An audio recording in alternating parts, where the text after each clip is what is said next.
All right, well, I think we'll get started. Martha, are you ready on your end? I am ready. As I said, I'll just keep an eye on the waiting room and see if anybody else. Okay, and I will try to do the same I know to help you. some of our applicants are here. Town council is here. Okay. Lisa. All right, so I think we'll get started with our planning board meeting for tonight.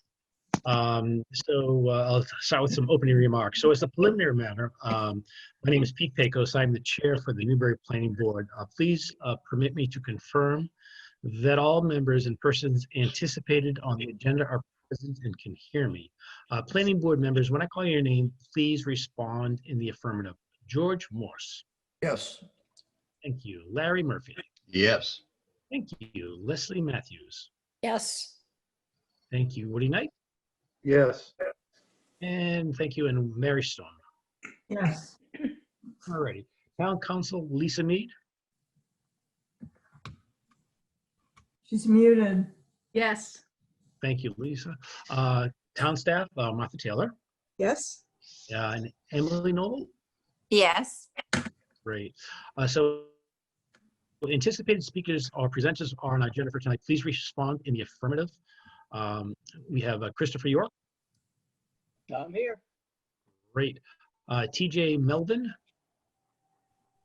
I'm here for TJ. Okay, Okay. great. Tom, I'm going to really do a hard thing to your name. Tom Z. Tom Z. Tom Z is here. Can you hear me? Yes, thank you, Tom Z. Appreciate that. John Colantoni. Hi, John and Thad and Bill are here. Hello. And I know you guys are going to be going between this meeting and Concom, so we appreciate that. All right. Bill Manuel. Yes. Also, right. Thad Berry's here. Anthony Guba. He may be coming in a little later. Okay, great. Adam True. I am here. Great.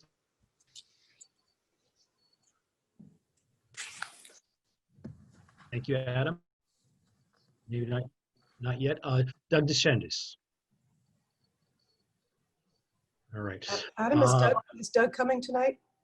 Yeah, Doug will be here tonight. He may be a little bit later. Okay. Great.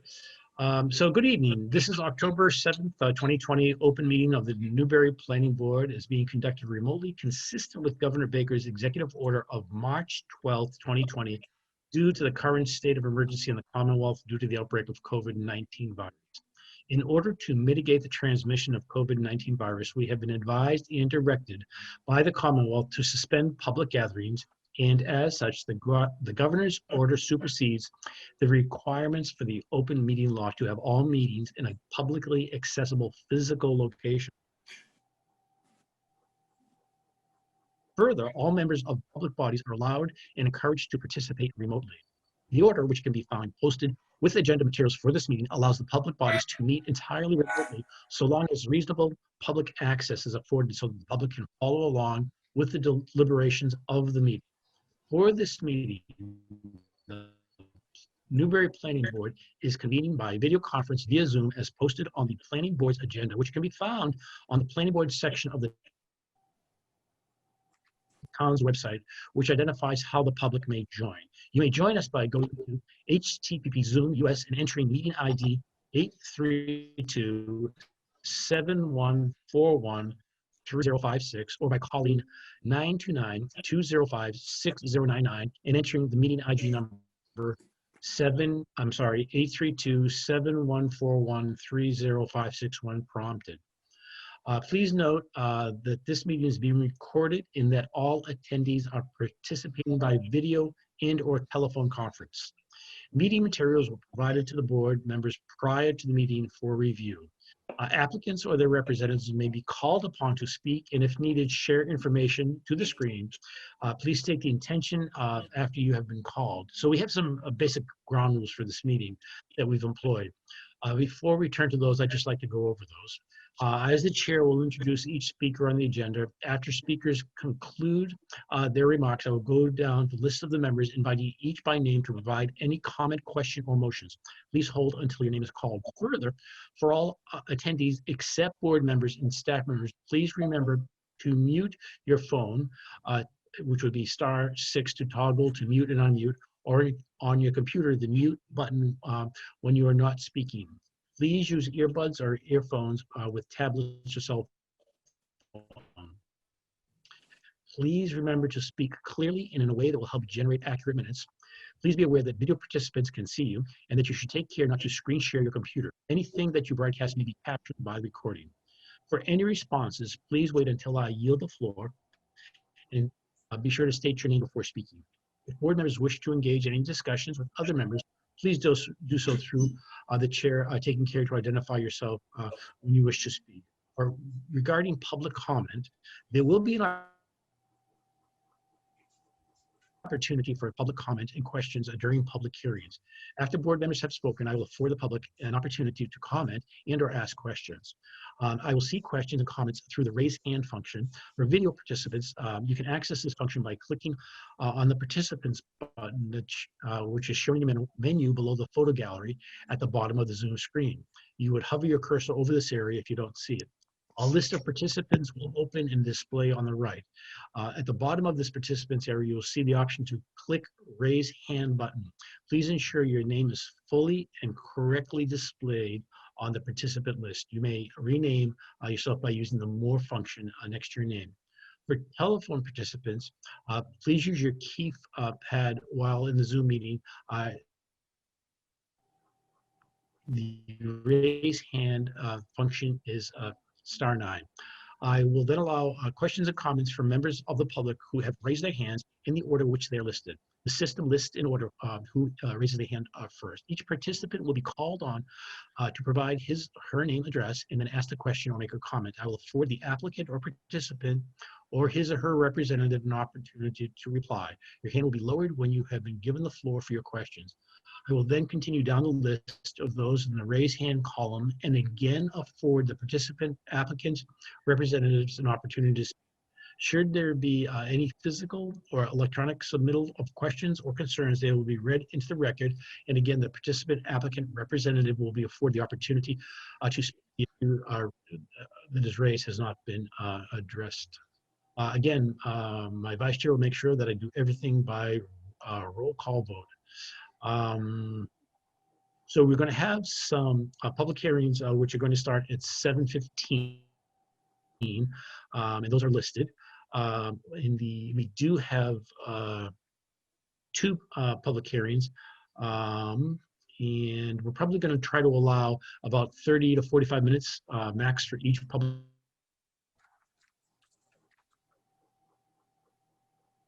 hearing. We do have some site plan submissions. And oops, my connection is unstable and I apologize if I freeze. Okay, let's see. I think that's it for that piece. And let me see if we can go into the agenda. So let me pop over here. So I think first that I see on the agenda are some submissions, and Martha, just guide me if I have anything out of order. So first I see Christopher York from Millennium Engineering, submission level 2 site plan review and application for 84 Boston Road, map R36, lot 23A, owner Sled Road LLC, applicant K&R Construction Company. Christopher. Okay, good evening. Martha, can I share my desktop screen? Yes, I'm looking for it.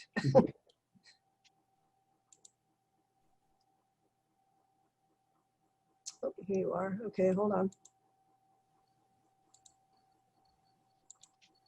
All right. Try that again. All right, there we go. All right, so I'll be brief. So we submitted a set of plans this afternoon. Got Got some comments from Martha about a month ago. We responded to those. So this is a proposed 7,400 square foot building. It can be an office building and the headquarters for K&R Construction Company. They're going to use the site as their office and as well as their storage yard for materials in their office, in their construction vehicles. So we're proposing 2 driveways, one on the southerly side of the driveway, southerly side of the property. That'll be for some of the larger vehicles that come onto the site and need to access the back of the building. Another entrance here in the middle that'll be used for the employees coming into the site. We show about a 30 or 40 foot wide paved strip around the building. And then the rest of the site will be gravel, which is where they'll store their materials and their vehicles. We've got a number of catch basins and manholes scattered throughout to collect stormwater. And those will drain into a constructed wetland out back here. And that's the quick and dirty on this one. Can take any questions, and I think we submitted everything this afternoon, so we should be in working order.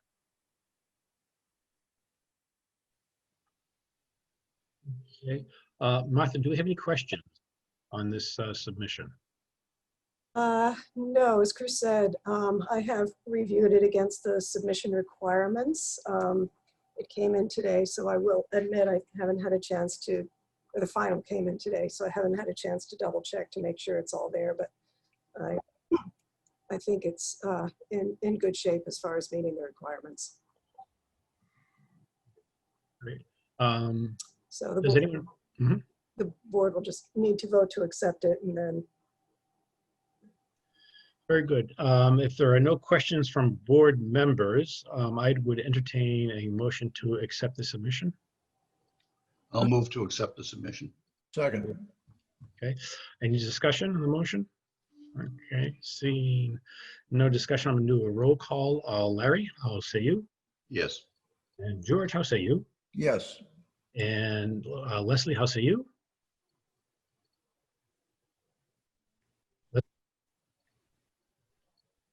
I hope we didn't lose Leslie. Her mic was muted. Yep. I can't see her now, right? Okay, let me just see if I can capture her for a second. Leslie. Yes. Okay, thank you. Great. And Woody, how say you? Yes. Okay, and Mary, how do you feel? Yes. Okay, and the chair is also in favor. Great. Thank you, Chris, very much. We have another submission. Let me see if I can pull that up real quick. That's going to be over here. And our second submission will be TJ Milden for Milden Engineering, submission of a level 2 site plan review, applicant for a 3 Newburyport Turnpike, map R47, lots 38 and 39, owner Bavario Family Realty Trust, Realty 2 LLC. Is that Okay, you, Chris, as I'm here well? Yep, I'm here for TJ. Okay. So this is a proposed mixed-use building on 3 Newburyport Turnpike. It's going to be first floor retail. The top 2 floors will be residential. We show enough parking on site for the residential and for the commercial uses. This will have a one-way in on the southerly side of the property, one way through the site, and then a one-way out. And this has a proposed, go to a different sheet. This one shows a proposed infiltration basin at the rear of the site. All the runoff from this will just flow over the pavement down to a couple low spots on either side of the building, and then into the infiltration basin before it infiltrates to the ground and discharges into the wetlands, any overflow. And that's the quick and dirty on that one. I can take any questions on that. Okay, before we go to any questions, I just do want to note that we are supposed to start a public hearing at 7:15. We'll be starting that public hearing right after these submissions are completed, so just so folks are aware. Okay, Martha, do we have any additional questions on Chris on the submission? no, I don't think so. This has already been submitted. Notice of intent has been submitted to the Conservation Commission. This is the circle finishing site, which was cleaned up a number of years ago. And I have given review comments and they've been responded to. Do any board members have any questions at this time? No. Larry, any questions? Larry, any questions? No, actually, the only question I had, Martha just answered, the Okay. locus. Okay, great. George, any questions? No questions. Great. Leslie, any questions? No. Okay. Woody, any questions? No. Okay, great. Mary, any questions? No. Okay, then I would accept a motion to accept this submission. I'll move to accept. Second. Great. Thank you for the motion and the second. Any discussion on the motion? Okay, roll call vote. Larry, how say you? Yes. George, how say you? Yes. Leslie, how say you? Yes. And Woody, how say you? Yes. And Mary, how do you feel about it? Yes. Okay, and the chair is also in favor as well. Thanks very much, Chris. Okay, thank you. Okay, great. So I'm going to continue on our submissions. As I indicated, we do have a hearing that will start after we finish our submissions. Tom Z, submission of an A&R plan for a lot change between 15 Coleman Road and 0 Coleman Road, map R02, lots 12 and 13, owner applicant, Z LLC. You're gonna have to help me with Zenko. pronunciation, and I apologize. It's all you, Tom. Thank you. Okay. Thanks very much, Peter. Thank you all for having me here. Tom Zarico, 15 SD Street, Amesbury. I'm the principal of Zenko LLC, and this submission of this A&R plan is really just in the way of explanation, it's really just an interim step. As you may know, or some of you do know, that we're working on an OSRD concept for this entire site. But in the meantime, because of the timing that we know is involved with that, we do want to get started on some of the improvements to the farmhouse and barn. And this A&R plan facilitates preferential financing for us to do that with the house and barn on separate lots. So it's really just an interim step so that we can start making some of the improvements, and it'll be brought back together in the full plan with the OSRD as we move along. So Tom, do you by any chance have the plan to share on your screen, because the board has actually not been able to see this? Oh, I don't. I am working from an iPad, and I don't have the capacity to put that plan up, Martha, unfortunately. Okay. Do you have that capacity, Martha? I do, but I'd have to find it. It's actually in an email, I think. So I don't know whether we want to move on and come back to this after the other business, or Maybe that might make the most sense, just to keep a handle on time. I will say that I have reviewed the plan and it has been revised. Okay. All right. Tom, you able to stick around for a bit? Oh yeah, I always learn something at these meetings. I'm happy to be a silent participant until I'm called on. Thank you. Okay. Get your popcorn then. Yeah, okay. All right. Thanks very much, Tom. We'll get back to you. And then last I see, if I have this right, Martha, Glenn Diamond, submission of an A&R for lot division of 243 High Road, and lot line changes on 243 High Road, map R27, lot 61, owner Glenn and Jennifer Diamond, and 247 High Road, map R27, 62A, owner Carl Croy, applicant Glenn and Jennifer Diamond. So this one we're passing over tonight. It'll be submitted at the next meeting on the 21st. Wonderful. Great. That being the case, we have two public hearings that we're going to continue at this point in time. So we're going to start with a continuation of concurrent public hearing of 108 Main Street, map U11 lot 1A, and off Main Street, map R41 lot 56, owner applicant Triple Q Inc., John Colantoni, Vice President. This is continued from August 19th, 2020. This is a definitive subdivision plan application for Colantino Crossing, excuse me, 108 Main Street, and a common driveway special permit application for common driveway serving 2 lots proposed of the same. Okay, John, it's all you.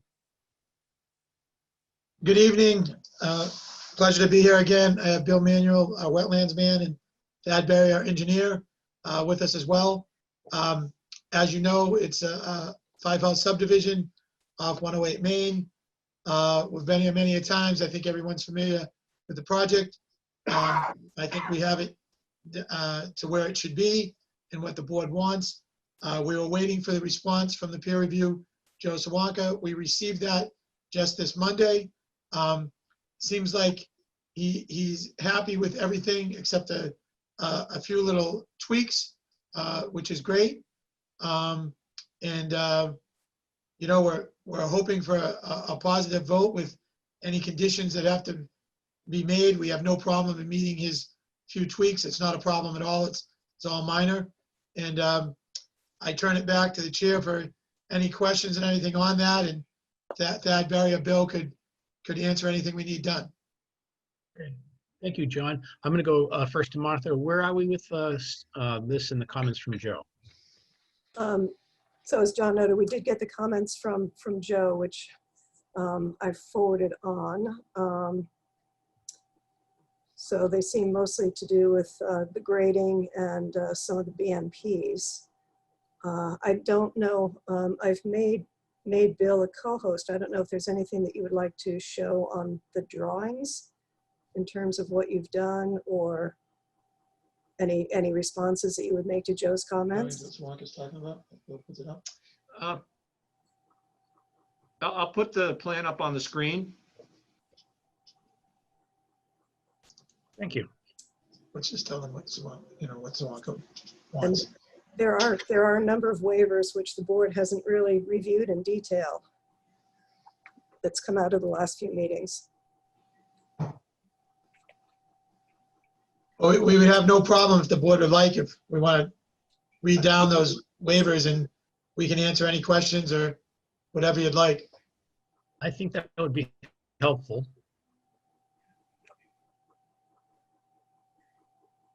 They're on the first sheet.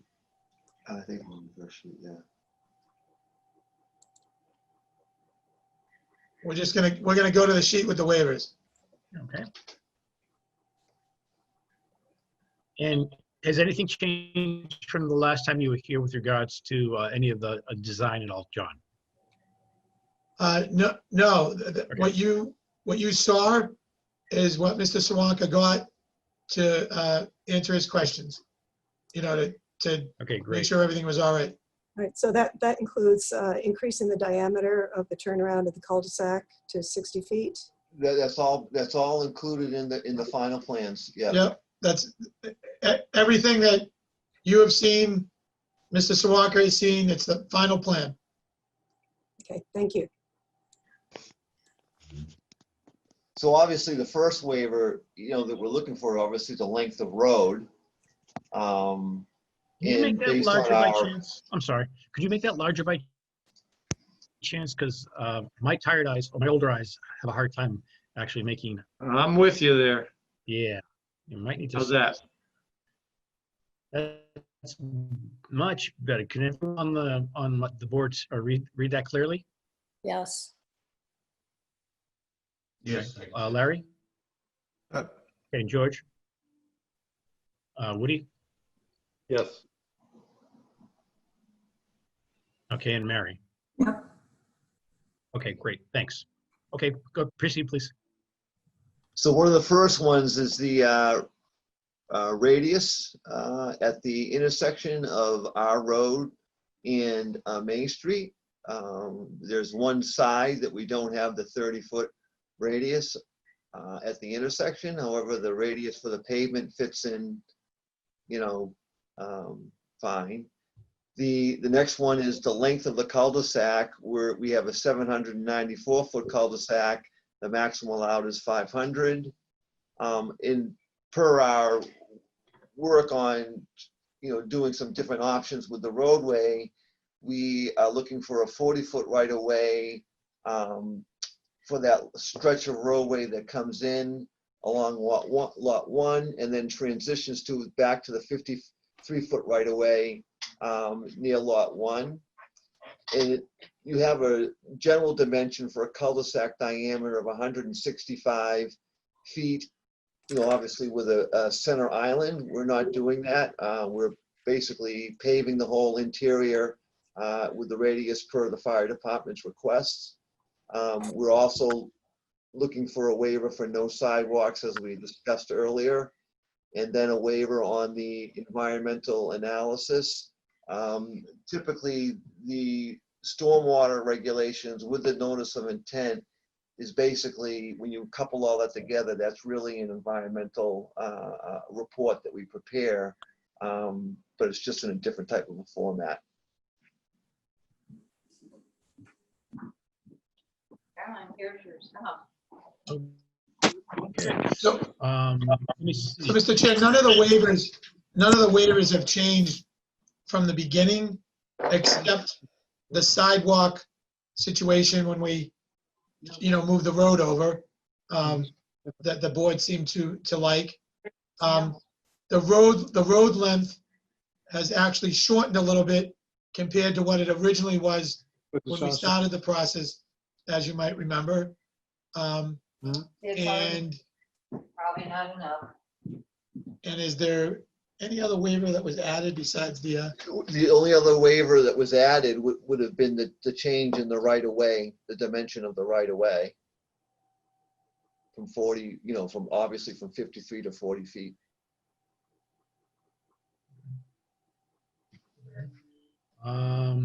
Good. Let me see if there are any questions from board members. I'm just going to run down. Larry, do you have any questions? Yeah, you may have already addressed this, but where are you with the Conservation Commission? The Conservation Commission, this is Bill Manuel. The Conservation Commission voted to approve the notice of intent for the roadway and infrastructure at their last meeting. And we expect to discuss the orders of conditions tonight. I'm going to go out on a limb here and say that the individual notices of intent for lots 1 through 5 will all be approved this evening, and that's going to happen later on.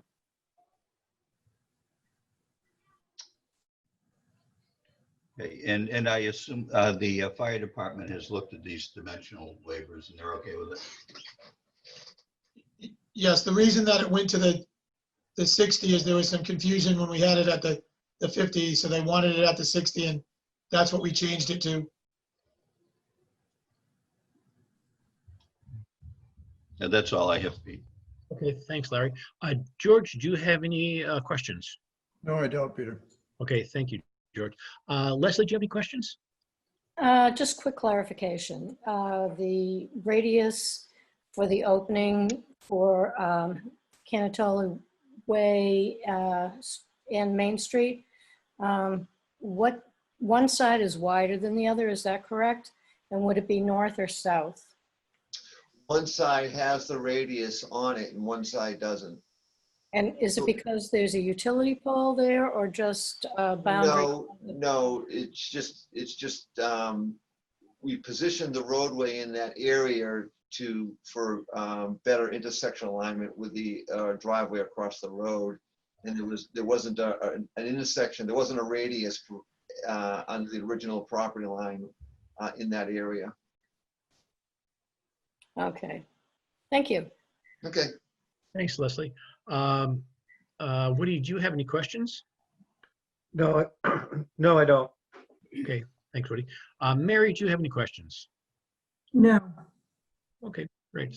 I don't have any additional questions. This has been a collaborative work project, and we're very happy that we've come to where we're at now, and I'm hoping that conservation will also be comfortable tonight as well. With that said, Martha, give me a little direction. We can probably stop screen sharing at this point in time. Thanks, John. Beautiful. So Martha, direction as to what you would like to happen going forward. Are there any conditions that we want to assign with this, or? Well, those would be the two things. One is if there are any concerns about the waivers, as was noted, they're consistent with what we've discussed. And then if there are any conditions, and I do see, I don't know if and when you want to open it to public comment, but I do see one raised hand from Kristen Grubbs.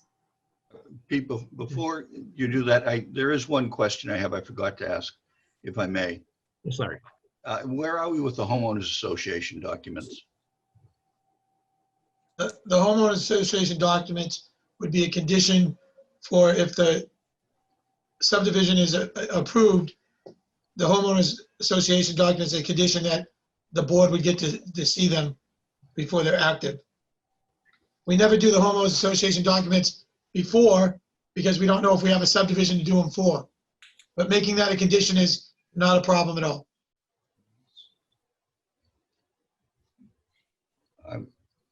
Well, I don't know. I don't know that I've dealt with this board before, Martha, but has that been our practice? Typically, we do get them as part of the process before it gets closed out. Yeah, I mean, that's sort of where I'm thinking. We'd at least have town council review them before we take a final vote on the subdivision. In fairness to us, this question was brought up a couple meetings ago when we talked about the homeowners association. And when we explained this, the board seemed to be happy with that. Because if during the process, the subdivision changes, then the homeowner association documents are no good. So that's why whenever we've done this before, it's a condition. It's also a condition that you get to review them before they're used, before they're active. There can be no occupancy permits until you review them to make sure that they're what you want. It's more efficient this way. But we had already discussed this 2 or 3 meetings back. I'm not sure I had the same understanding. Mr. Chair. I think we can clarify. Yes, Lisa, since we have counsel here. Thank you, Lisa. I would recommend that if the board wants to vote on this tonight, there be a condition that the homeowners association documents be reviewed by the board and town council for approval prior to the issuance of any building permit, and that they be recorded and proof of same provided to the board prior to the issuance of any occupancy permit. Larry, are you comfortable with that? If Lisa's comfortable with that, I'm fine with it, certainly. Great. John, are you comfortable with that as well? Yeah, that would be no problem. And a lot of times, the homeowners association has to reference the approval of the planning board. So again, it just makes it more efficient. So I think what town council just recommended is fine. We'd have no problem with that. Thank you. Great.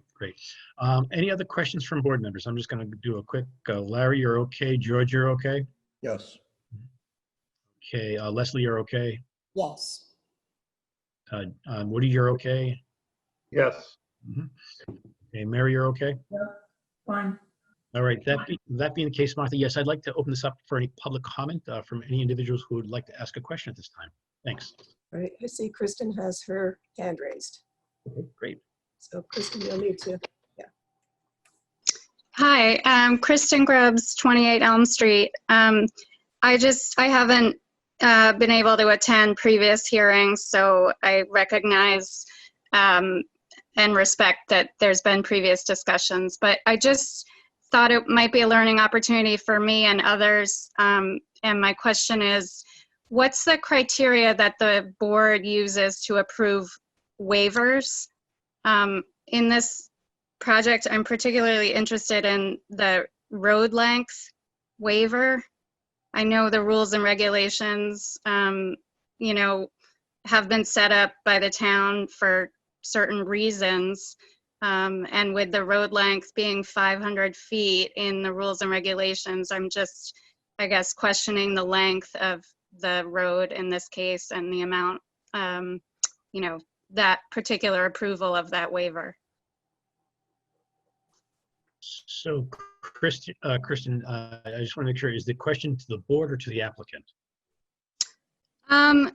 I guess it's to the board primarily to help me understand how you determine whether to grant that waiver for Okay. road length. And All right. maybe that's with Martha's support or town council support. Okay, great. Thanks. Great. Thank you for your question, Kristen. Martha, do you want to start the dialogue in this, and then we can jump in as we need? Sure. In looking at this and different permutations and what would happen actually if it adhered to our requirements of 500 feet, it really appeared that for this particular subdivision, increasing the road length would in fact diminish the impact or lessen the impact on the wetlands on the property. It's really been designed to minimize that impact and keep as much of the natural vegetation as possible. Thank you for that. Kristen, I hope that answers your question. And let me unmute you. I guess it does. I'm still curious, along the discussion, I guess what I'm hearing is it's been a compromise and a weighing of costs and benefits. That is correct. And the applicant has worked pretty diligently with this board as well as with conservation to try to go to a position that both boards are comfortable.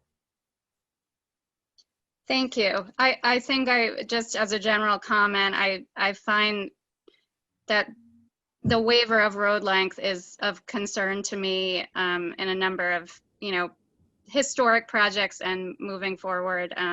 It's just something I guess I request the town really continue to pay attention to. Thank you. Great. Thank you very much. Do you see anyone else with questions? Martha, I don't. I don't see any raised hands. I'm just going to look and see if there are any waving hands. I'm doing the same. Yeah, a lot of people don't have videos up. Yep. All right. So, board, what is the feeling? What would you like to do at this point in time?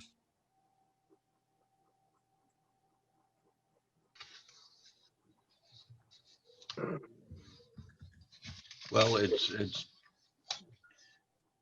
been our practice not to close the public hearing until at the very end, until we're ready to take a vote. I mean, would it be appropriate to request our town planner begin to prepare a decision for our approval? I think that would be a great starting point. Yes, go ahead, Larry. No, that's it. That's all I have. Okay. With the conditions, obviously, that we've discussed. All right. Anyone else with comment? Yeah. I just, I think that the project has been straightforward and they have complied and been very cooperative to anything that we have asked them for. So I agree with Larry about drafting approval. Okay. Woody. Yes, that would be fine with me. Okay. Draft and approval. Great. George. Yes, it would be a draft of the opinion or a decision for not only the subdivision plan, but also for the driveway special permit. So it'd have to be They're not combined, so there'd be two separate ones. two separate decisions. Thank you. Two separate votes also. Yes. And Mary. Yeah, so it's two separate votes, right? Okay. Yeah, I think these guys have worked hard to what needs to be done. So I'm happy with how things have gone so far. Great. All right. Martha was almost in the dark there for a second. Okay. Great. Larry, would you like to make a motion, sir? The motion, you're looking for a motion to request the planner to Yes, prepare a decision of both the applications? that would be perfect. Then I would so And- move. And it would be for both, Both the special permit and the definitive subdivision plan. Would yes. think you want two separate votes, Martha? I think for the final decisions, I would say for this, really okay to combine, but for the final, they will be two separates. Okay, very well. Yeah, I mean, one's 4/5 and the other's 3/5, so. Is there a second? Second, Great. Any discussion on the motion? I don't see any. Okay. George, how say you? yes. Great. Larry, how say you? Yes. Leslie, how say you? Yes. Woody, how say you? Yes. Mary, how do you feel? Great. And the chair is also in favor of this. Okay, Martha? So then the public hearing is still open, so it should be continued to a time and date. So do you want to pop up our nice little flow sheet? We'll try to do that right now. Okay. Can you all see that? Not yet. There it is. So folks, this is what we have cooking. These are our actives on the top, and things coming down the pike are below. So we do have kind of an active schedule coming up. With that, where would you like this to land, Martha? Well, it's really, really up to you all. It'll be a matter of reviewing both decisions, and if everything seems in order, taking the appropriate votes. Okay.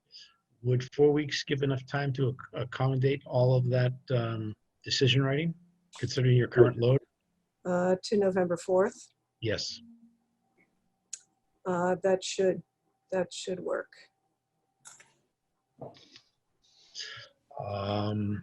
Okay. That being the case, I would entertain a continuation date. So moved. Is there a second? I'll second. Okay, discussion of the motion. Larry, you're okay? Yes, I assume that's for 7:15 PM on November. That would, yes. Thank you very much for clarification, Larry. George, you're okay with this? Yes, I motion? am. Okay. Leslie, you're okay with the motion? Yes. On the yeah, okay. And Woody, you're okay with the motion? Yes. Yes.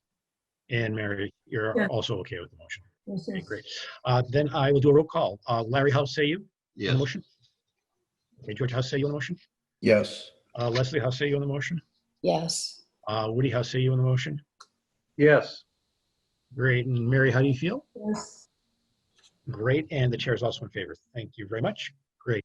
We'll see you guys on the 4th.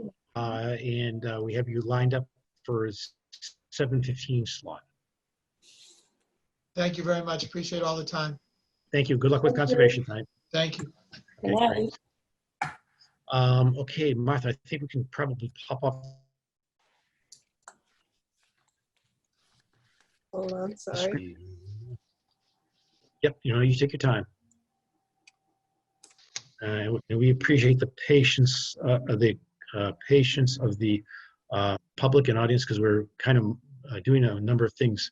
As people are popping in, we also have to admit folks and keep the meeting going. So at this point in time, we're going to continue with our concurrent public hearing of AL Prime gas station and convenience store with coffee shop tenant with drive-through window operation for 23 Central Street, map R, 20 lot 28. Owner R&E Realty Trust, Ronald and Edna Pearson trustees. Applicant is AL Prime Energy, care of Anthony Guba PE. This is a site plan review application as well as a special permit application for gas station and drive-through operation.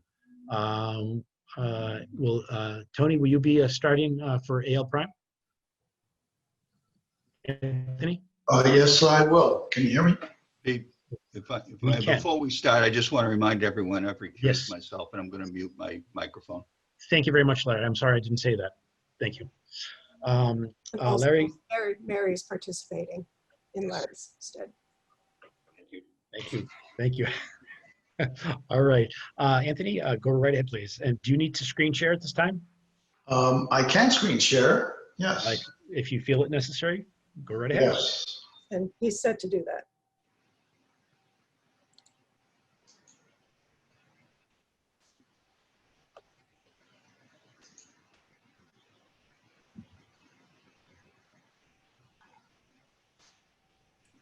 Do you now see the plan?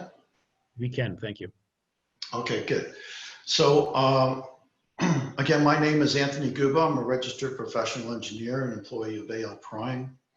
I think I'll probably be the only person to be able to make any comment tonight for you. We do have several people on, I believe our surveyor who put together the existing conditions plan, Grass is on. And we have an attorney on our team now, Mark Johnson. He's on. I believe his video and audio is not shared, but he is listening in to the hearing from our side also. Just to run through real quickly as to where the project is, the cover sheet of our plan set shows a portion of the assessor map. Our site here is in blue, the 300-foot radius for abutters around that. In pink over here, you see I-95, the interchange, off ramps. This is Central Street, Central Court, Parker River Drive. I know there was a number of residents that are concerned, but down here on Parker River Drive, and Fruit Street heads away towards the north.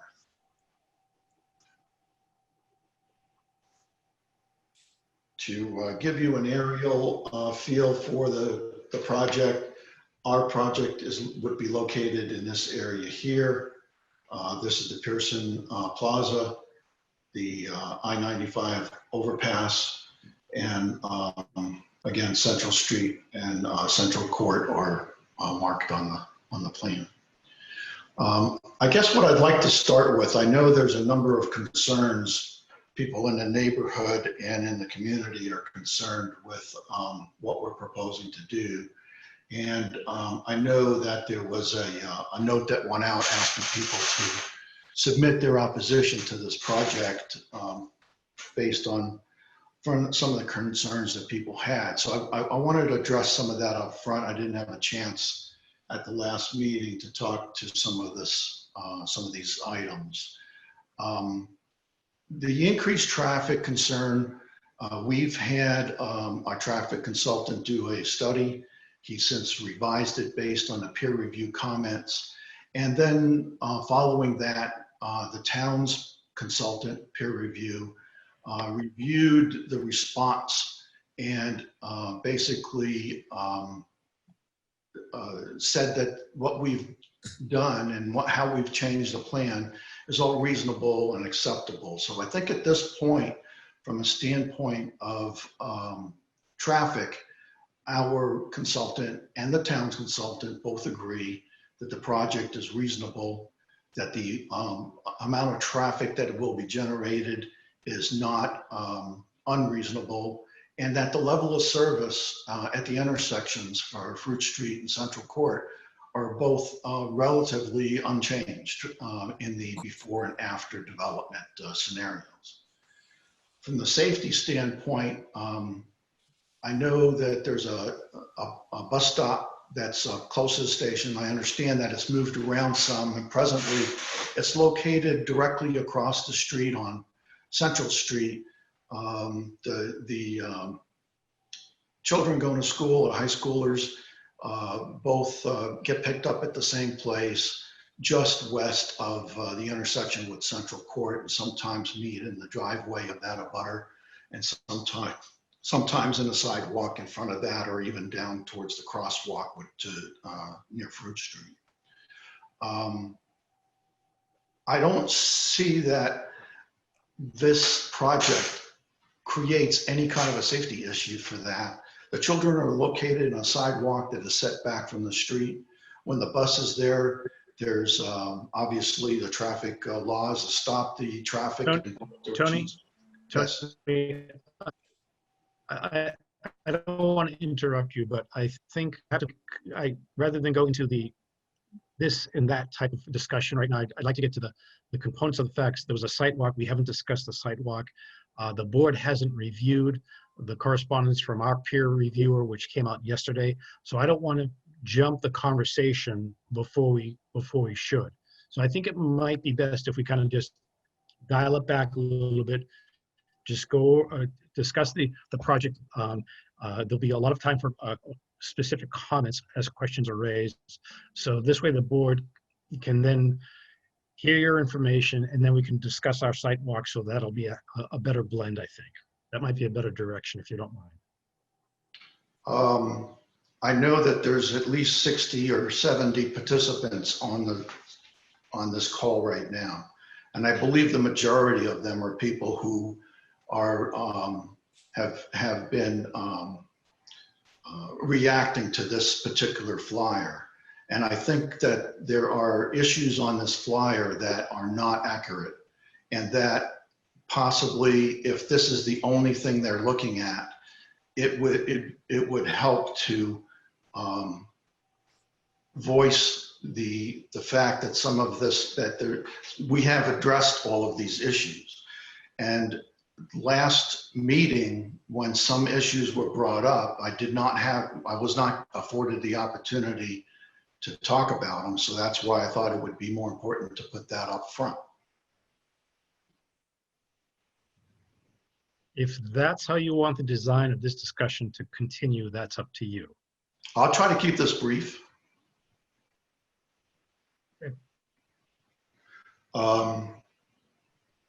Okay, so basically, as far as the lack of sidewalks, we're proposing to put some in. You'll see that.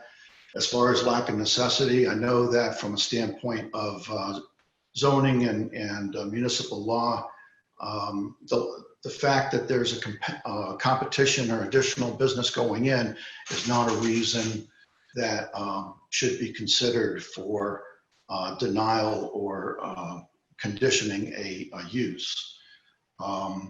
The drainage, we actually are improving the drainage over the existing conditions. So there won't be any kind of detriment to that. Lighting will meet all of the bylaws. Disruption of wildlife. I know there's concern about some of the waterfowl that are located in the property across the street. That's not wildlife, that's all domestic.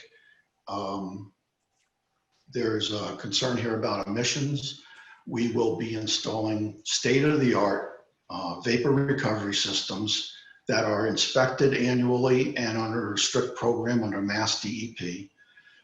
If there's emissions from tailpipes that are a concern, this station will be producing emissions that are only a fraction of that is being currently generated by Interstate 95 traffic, which is immediately adjacent to this area. As far as the character of the neighborhood, I think you'll see that we've changed our building design. The zoning for this particular site is specifically designed for this type of use, being commercial highway. I think it was intended that this type of use would be located here rather than other places in town. And so I think it makes perfect sense to install this development here. I'm not sure how to address crime. I don't believe there's a high crime area. Our stations are safe. We hire mature people. We have good lighting. We don't allow people to congregate. We don't allow teenagers to hang out. So we don't have those kind of issues. As in addition to this, I know that was submitted to Martha were 3 direct abutter letters, so that every direct abutter that actually touches the property or is directly across the street is in support of this project. I know that there are others that are further away that are opposed to the project, but the people who are the most impacted, those that are closest, are in support of the project.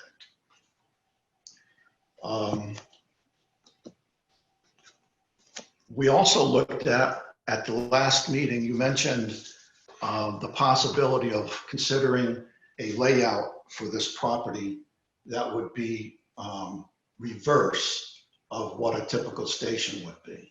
So I've overlaid, we seriously considered this, and we looked at it several different ways to try to see how we could possibly incorporate your idea as far as turning the station around. Right now, if you look at this, what I've done is in the background here is the building as we propose it. In the shade red area is the building that could be moved towards Central Street.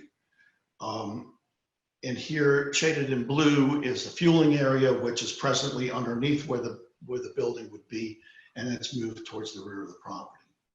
So our first concern would be traffic conflict.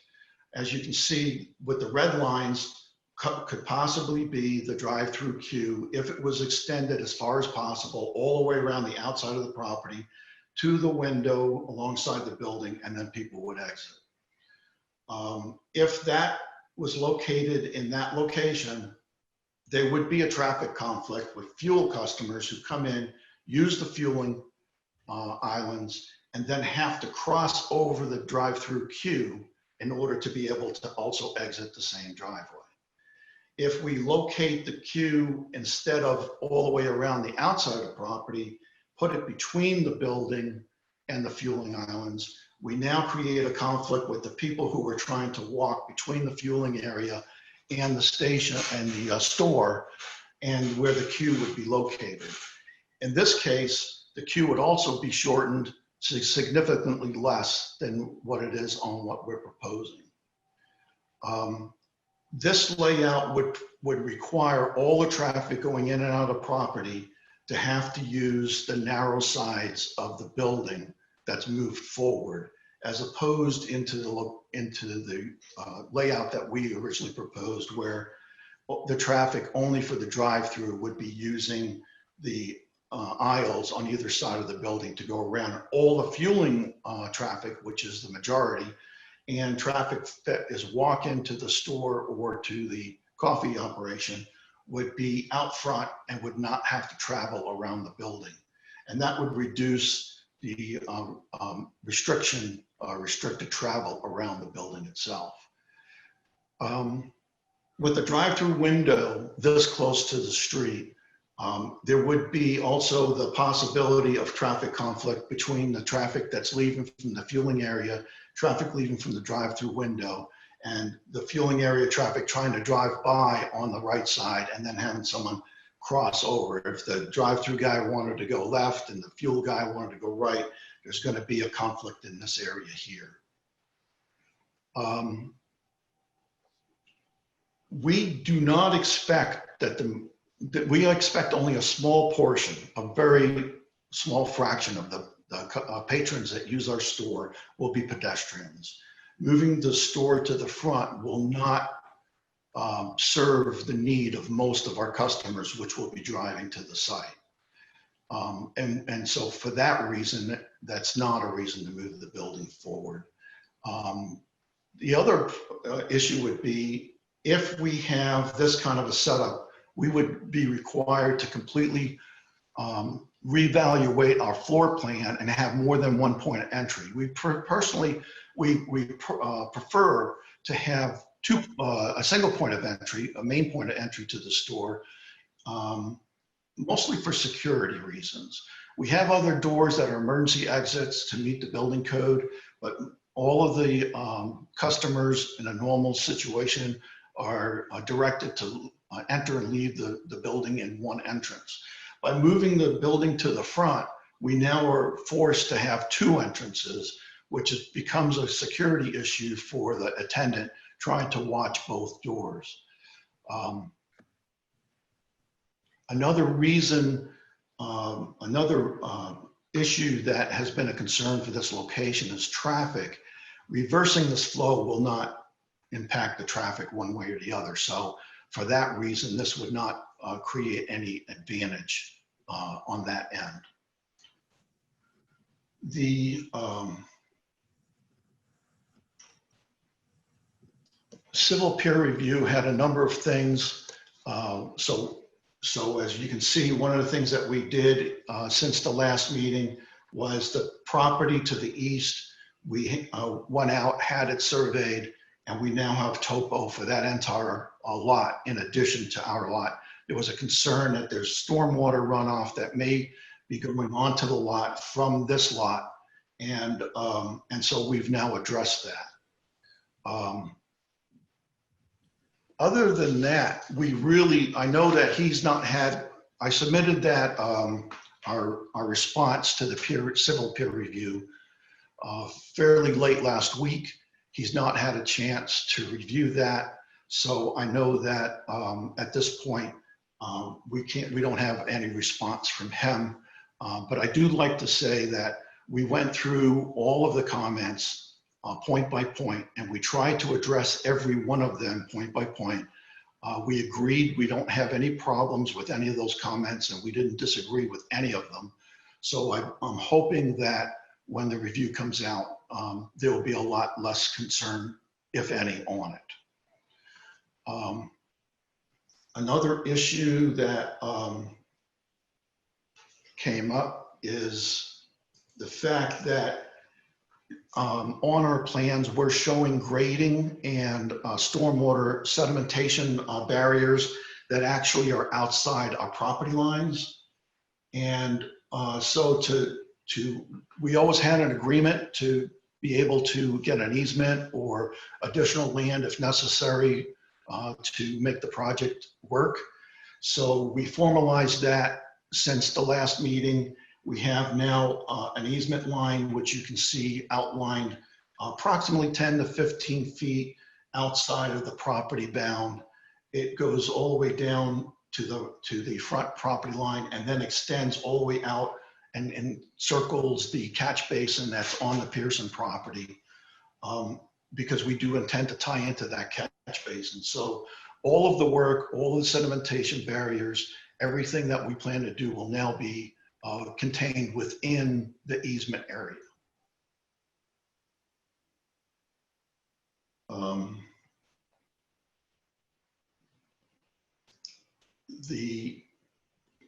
One of the main issues in the stormwater, in the civil peer review and our stormwater report is the concern about drainage on the site. This is taken out of the revised report.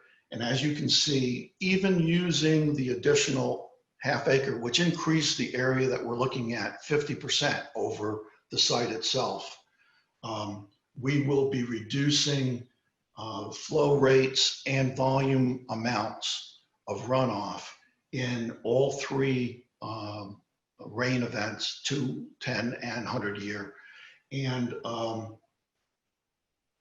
both to the street and from the site total.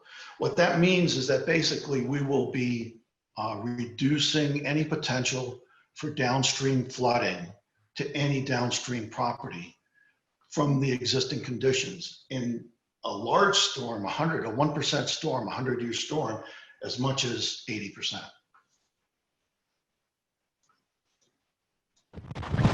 Some of the other items, there was a question about on the site whether we were going to be using vertical granite or sloped granite.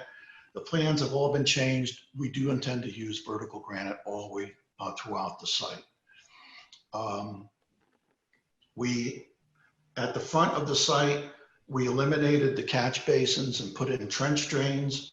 We did that in order to address the concern that Joe Sawatka had about the grading at the driveway, where we were using a kind of a speed bump along the gutter line in order to contain the flow from going out on the street. We now have trench drains that will make the grading across the driveways much more even, because of the way the trench drains are able to capture something a much wider element. As far as the traffic, I believe that if you have not had a chance to review that, it did come in yesterday. Basically, we don't see that there's going to be any issues with that, and we can bring that up at the next meeting. In general, the site layout, if it's easier to see this as opposed to looking at a plan. From the things that I talked about, we've revised the roof line on the building. We've relocated the propane tank per the fire department requirements or request. We've made the traffic around the building one way as suggested by Mr. Sawatka. We have changed the driveways on the street to one way in and one way out as suggested by the traffic peer review.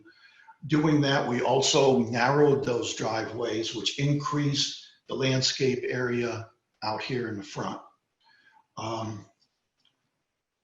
Part of what we did was we were moving this landscape area back to provide a little bit more width on Central Street. That will allow the center line to be shifted over a little bit and create enough room so that if someone's waiting to make a left turn in, someone can get around them on the right side. We also have included in our plans reconfiguring the curb or the edge of pavement on Central Court so that Central Court will now have more of a 90-degree intersection with Central Street than the existing situation where there were a lot of comments about how hard it is to try to make a left turn out of Central Court.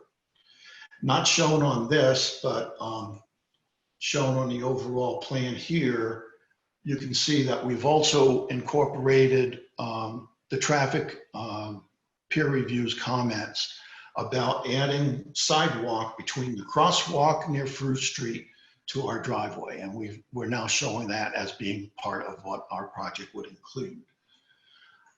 You can see on this plan here where we've added this outline of the amount of land that is now part of our stormwater drainage study.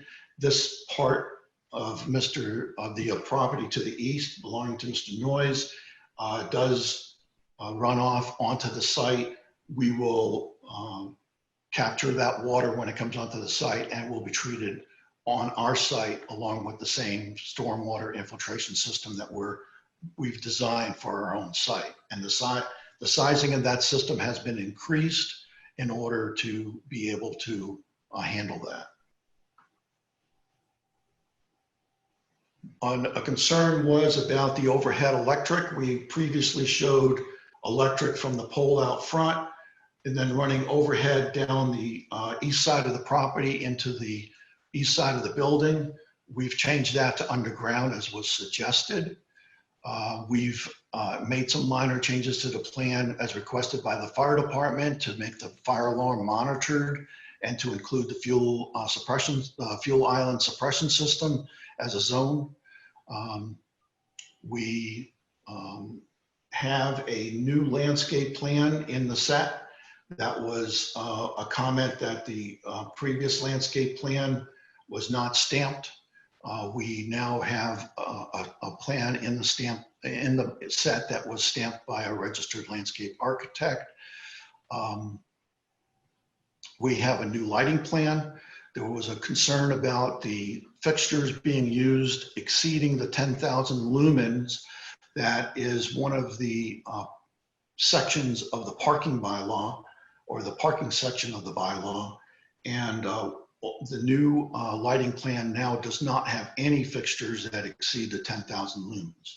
As before, all the fixtures are full cutoff, fully shielded, and the lighting levels have decreased a little bit overall on the site, but right now all of that will meet zoning requirements. We did raise grading in the back of the property. This looks a little intense because again, this is 1 foot contours, not 2. We raised grading for the concern of the clearance for the septic systems in the back. We did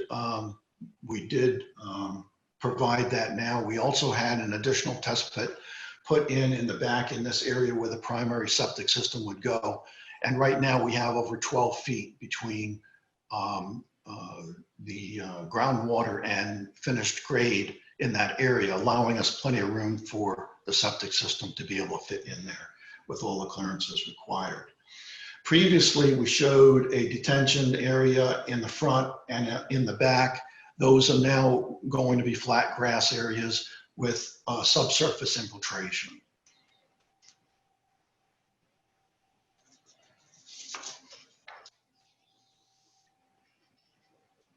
One of the comments from the traffic review was that we should add a bike rack in front of the store, which we've done.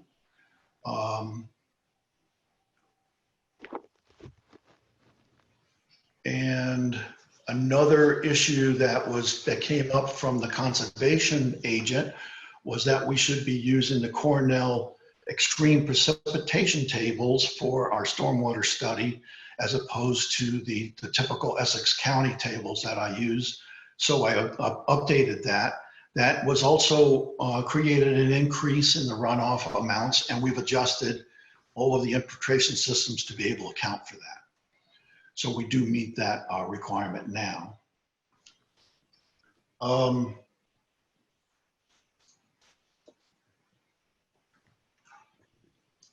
The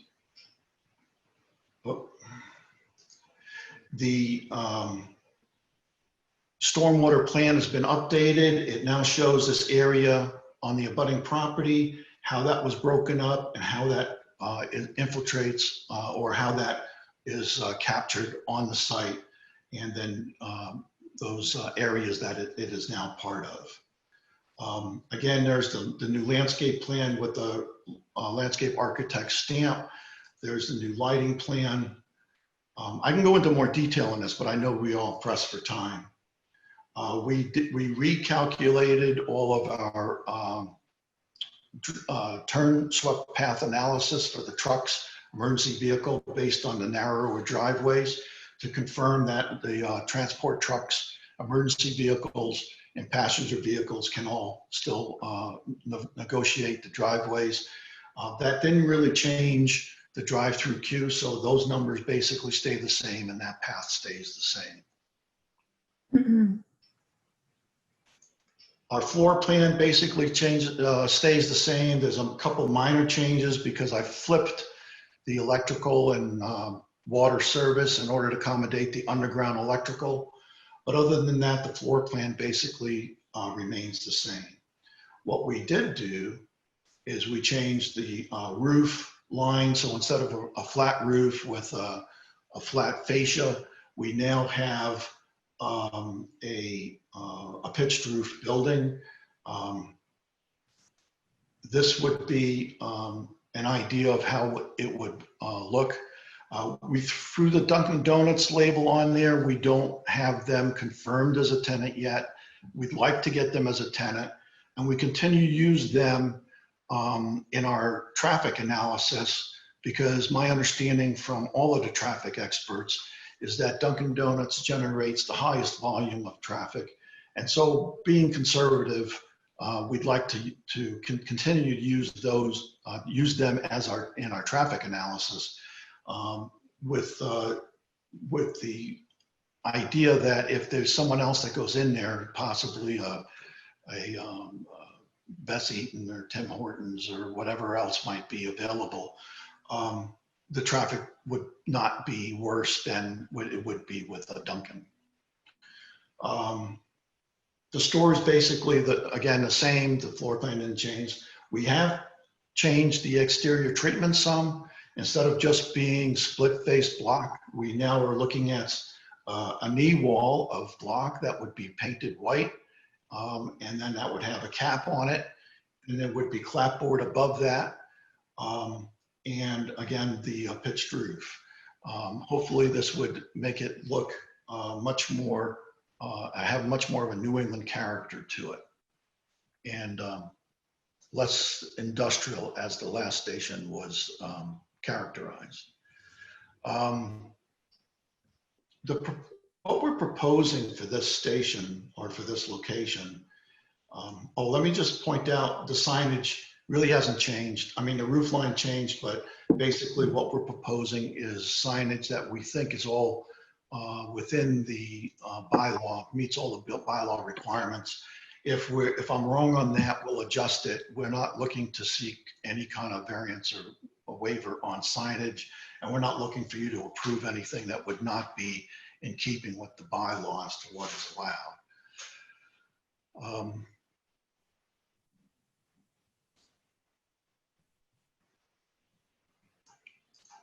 So basically, we believe that our proposed development here, our proposed improvements are in keeping with the zoning that was specifically created for this area, being in proximity of the highway. The zoning highway business specifically allows gas stations with this special permit process. We're not seeking any variances. We're not seeking any waivers for this project. We think this project will create jobs in town. We think it'll add a positive impact to the town because it'll add over $2 million of commercially assessed tax base. It won't adversely impact on town services. There won't be any children going to school. So in fact, this project will subsidize those kind of town services by adding to the tax base while not actually drawing a typical amount of those services out. The drainage, again, I know I've said it before, the drainage will actually be improved over the existing conditions. I guess that's pretty much what I wanted to go through. What I'd like is if there's comments made, if I have a chance to briefly try to address any of them at the end. And also at the end of the meeting, if you can give me a summary of what it is that you'd like us to do or what you need before the next hearing for us to bring to you. That's basically it. Okay. Thanks, Tony. You touched on something that was new. You mentioned a new easement. Could you just go back to that sheet for a sec, real quick? Yes. Okay, just. And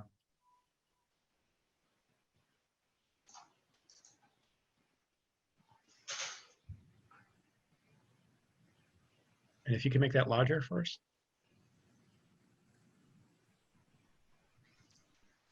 Trying to see the whole easement. This is the dashed line outside. It runs around 10 to 15 feet or so outside of the existing property line. And it goes all the way around the two sides where this property, these are commonly owned now. This will be sold off. So this easement will be granted by the same landowner that is selling us the property. Okay. Great, thank you. We can probably stop screen sharing for a couple minutes. We might go back to that in a little bit, but I'll let you just get the board's visuals up here for a sec. Thanks. I'm not sure how to get out of this now. Wait a second. Just go to the top and say, click on stop screen share. To the top. To the bottom.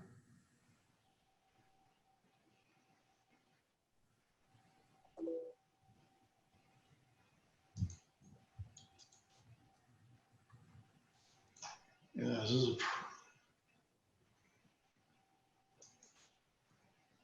if I'm trying to get the thing to come up, it's not coming up. You can't override it and take the screen share away from me, Martha? I'm looking to see if I can do that. Perhaps if you Unshare him. Dehost him. Dehost him. Not that we want to dehost you. No problem. I think I can still share even if you do that. Yep, you can go back. He's dehosted now. Okay, let's see. Reviewing. Because I see myself on the screen. I don't see. Okay, I'm going to stop his participation. There we go. Okay, good.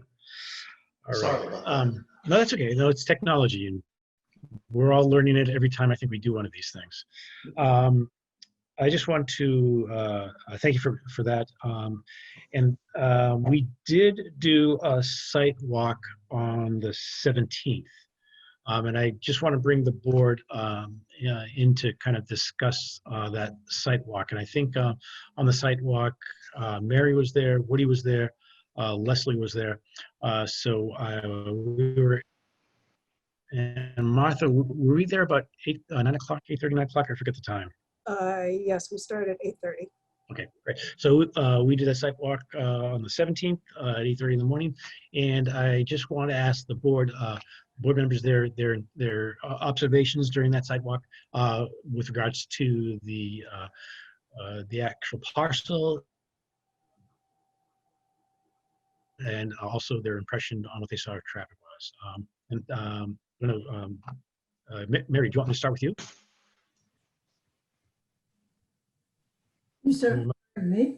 Yeah, would you want to start, or Leslie, do you want to start on your observations on the sidewalk? Do you? Sure. My observations with the site walk. The plan that's presented seems to overpower the actual site as far as the way that I see it. I'm having a problem with the traffic where it was studied before COVID, now it's studied after COVID, but that doesn't mean it's not going to go back in the other direction. And the in and out of the property and the admittal of Tony to say that there will be those patrons that will come in and not heed to the ins and outs of the way that the property is going to run. It falls back into, a long time business and little strip mall that's back there. And, I just don't know how that's going to work in that complete environment where they all close down at a relatively early time of night, and then the gas station will stay open for a 24/7 period. That's all I have. Thank you, Leslie. Mary, did you want to comment on any of your observations on our site walk?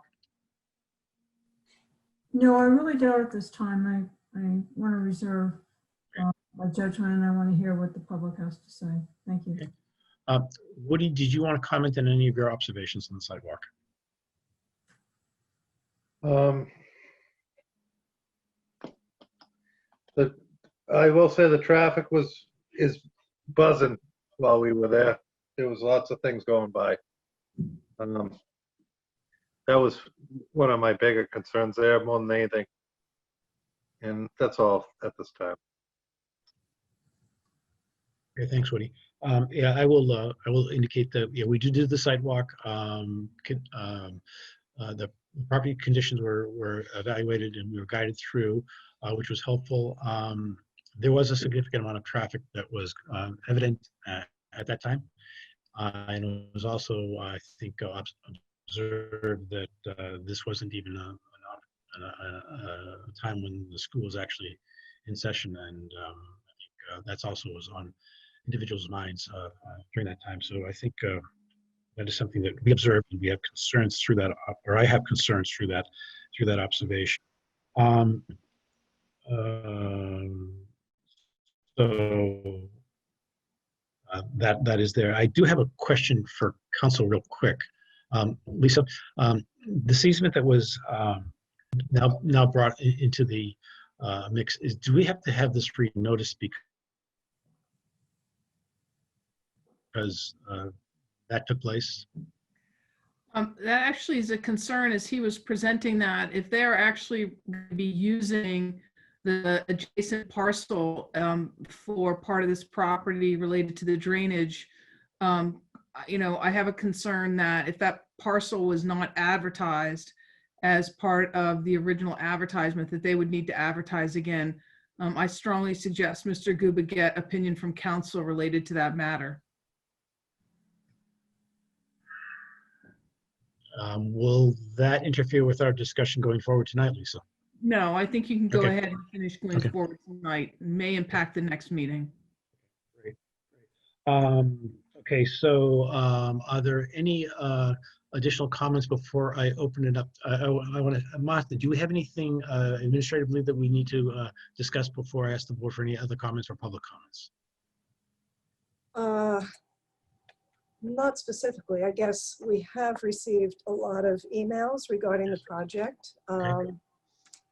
Way too many to be read verbatim. I don't know if you would like me to go through the names of the people who have written comments or listen to the public comments first. Okay, well, I think what we could do is in situations where we've had a significant amount of public comment, we can record those comments, we can publish those comments on the website, as we've made a matrix in the past for situations like this. But I think if you want to acknowledge the comments, and then when we open it up for public comments, or the people that want to comment on their comments, we can have those comments.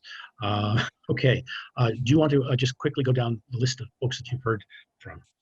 I will. It'll take a few minutes, even Okay. so.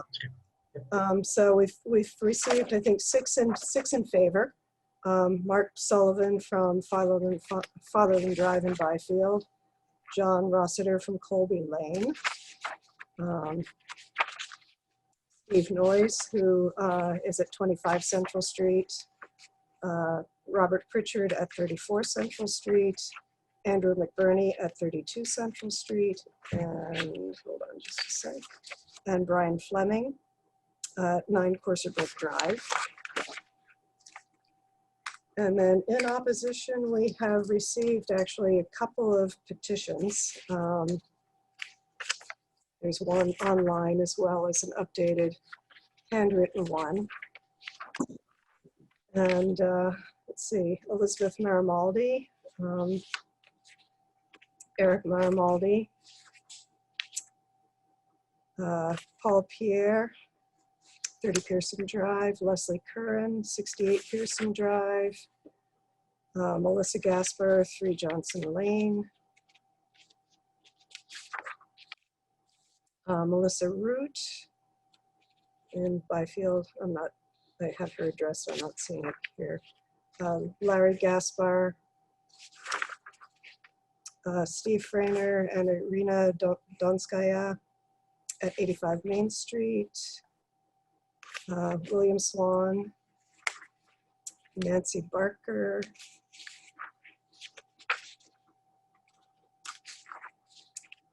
Jacqueline Hogan, 38 Central Street, Marlene Coslow, 36 Caldwell Farm Road, Elizabeth Dacos, 28 School Street,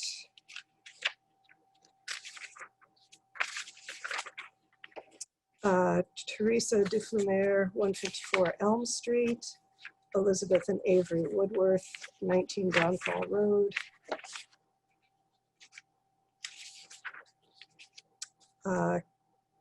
Karen Gritz-Weil, 4 Courserbrook Drive. David Maida.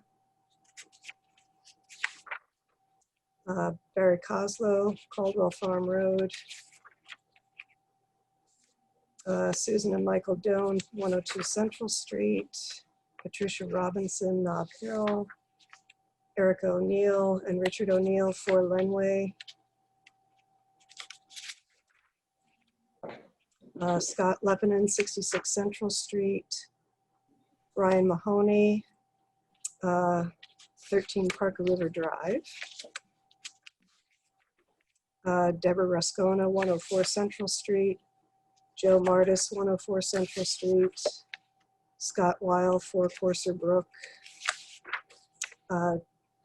Derek Barron, 5 Fatherland Drive, Antonino and Lorenzo Scuderi, 3 Central Court, Chris Murphy, 9 Parker River Drive, Ricardo Valadares, 62 Central Street, and I apologize if I'm butchering anybody's name, and that was it.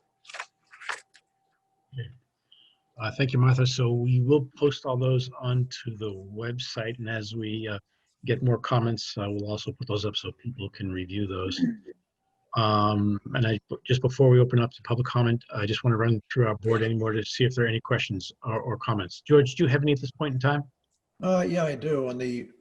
You've committed to moving or widening the centered line of Central Street for traffic, to clear traffic coming east so that traffic going west can turn in more easily. Did you you didn't mention that tonight, but I assume you agree to that, correct? Yes, we did agree to that. And that was what was suggested by the traffic peer review. Yes. And we tried to follow his, what seemed to be his favored, he had 3 different proposals. We tried to follow what he suggested was his favorite one, which was the 3rd one. And that's what we've tried to incorporate. Okay, as far as turning center court to a 90-degree approach, how do you acquire the land to enable you to do that?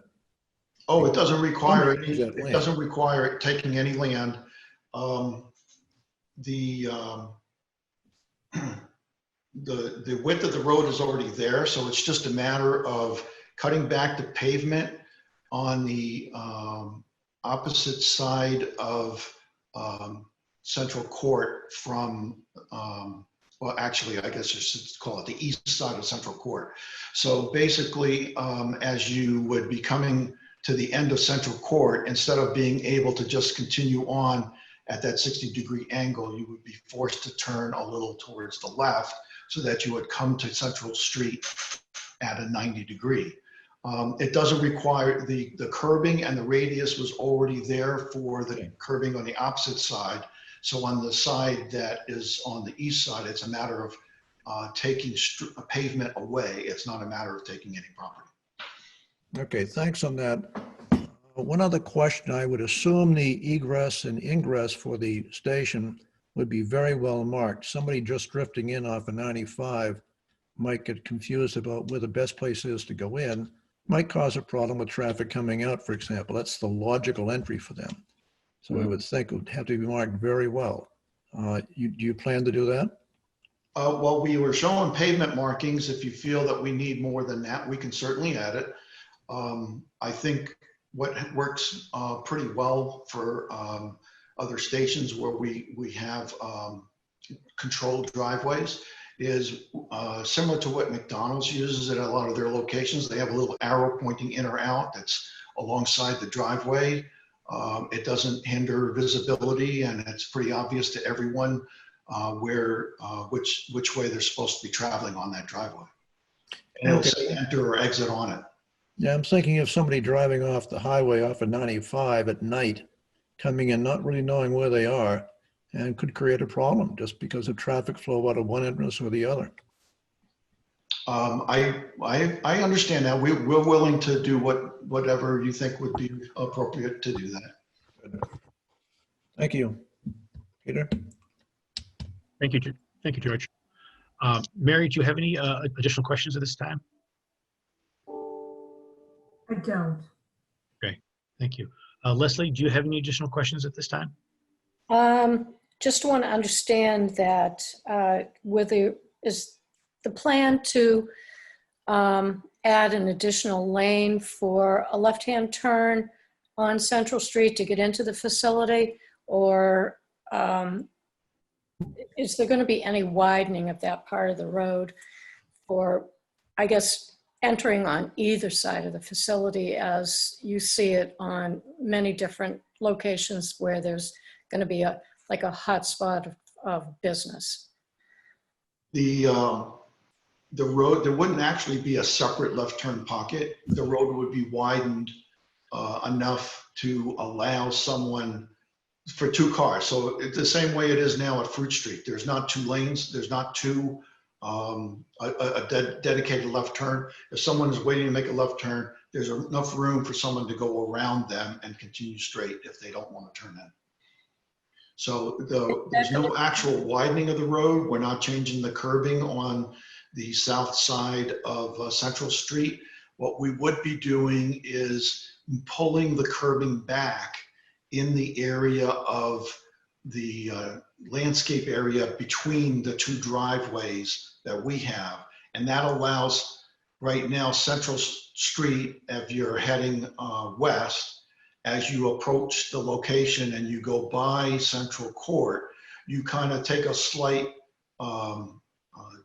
jog towards the south. What we're going to do is just continue that a little bit further before you make that jog to the south to get to the Fruit Street intersection. And it would be a smooth, non-swervy type of alignment. The traffic peer review suggested that we had a kind of like a right jog and a left jog that he felt might try to calm traffic, but we felt that that might create more of a problem with people trying to cut through that, not actually make that little jog, then just cut through the center line. So we're trying to keep it straight as opposed to the way that he had shown it. But no, there wouldn't be any actual taking, or there wouldn't be any actual moving of the roadway. It's pretty close to being wide enough now. We're just going to move back the curbing in the center part of our driveway enough to give that full 36 feet, I think it is, that they need.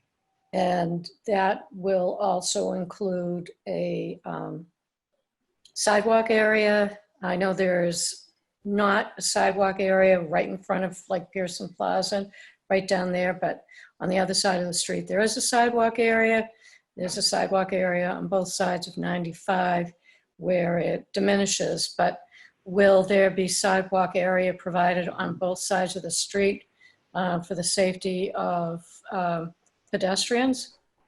Presently, there is a sidewalk on the other side of Central Street from the station. It does not go any further east than Central Court. I don't know that there's any sidewalk east of Central Court on Central Street on either side of the road. But where you're going to increase traffic flow in a left and right manner, should there be sidewalk provided on both sides of the street so those people that are walking aren't in the street coming to a busy intersection? I'm sorry. So the majority of the traffic increase is to the west of the site, between the highway and the site, with a very little increase in traffic between the site and going east of the site.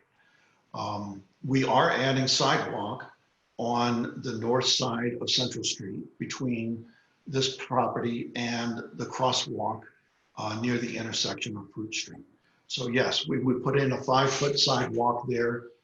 It would probably, because it's new, be in much better condition than any of the other sidewalk.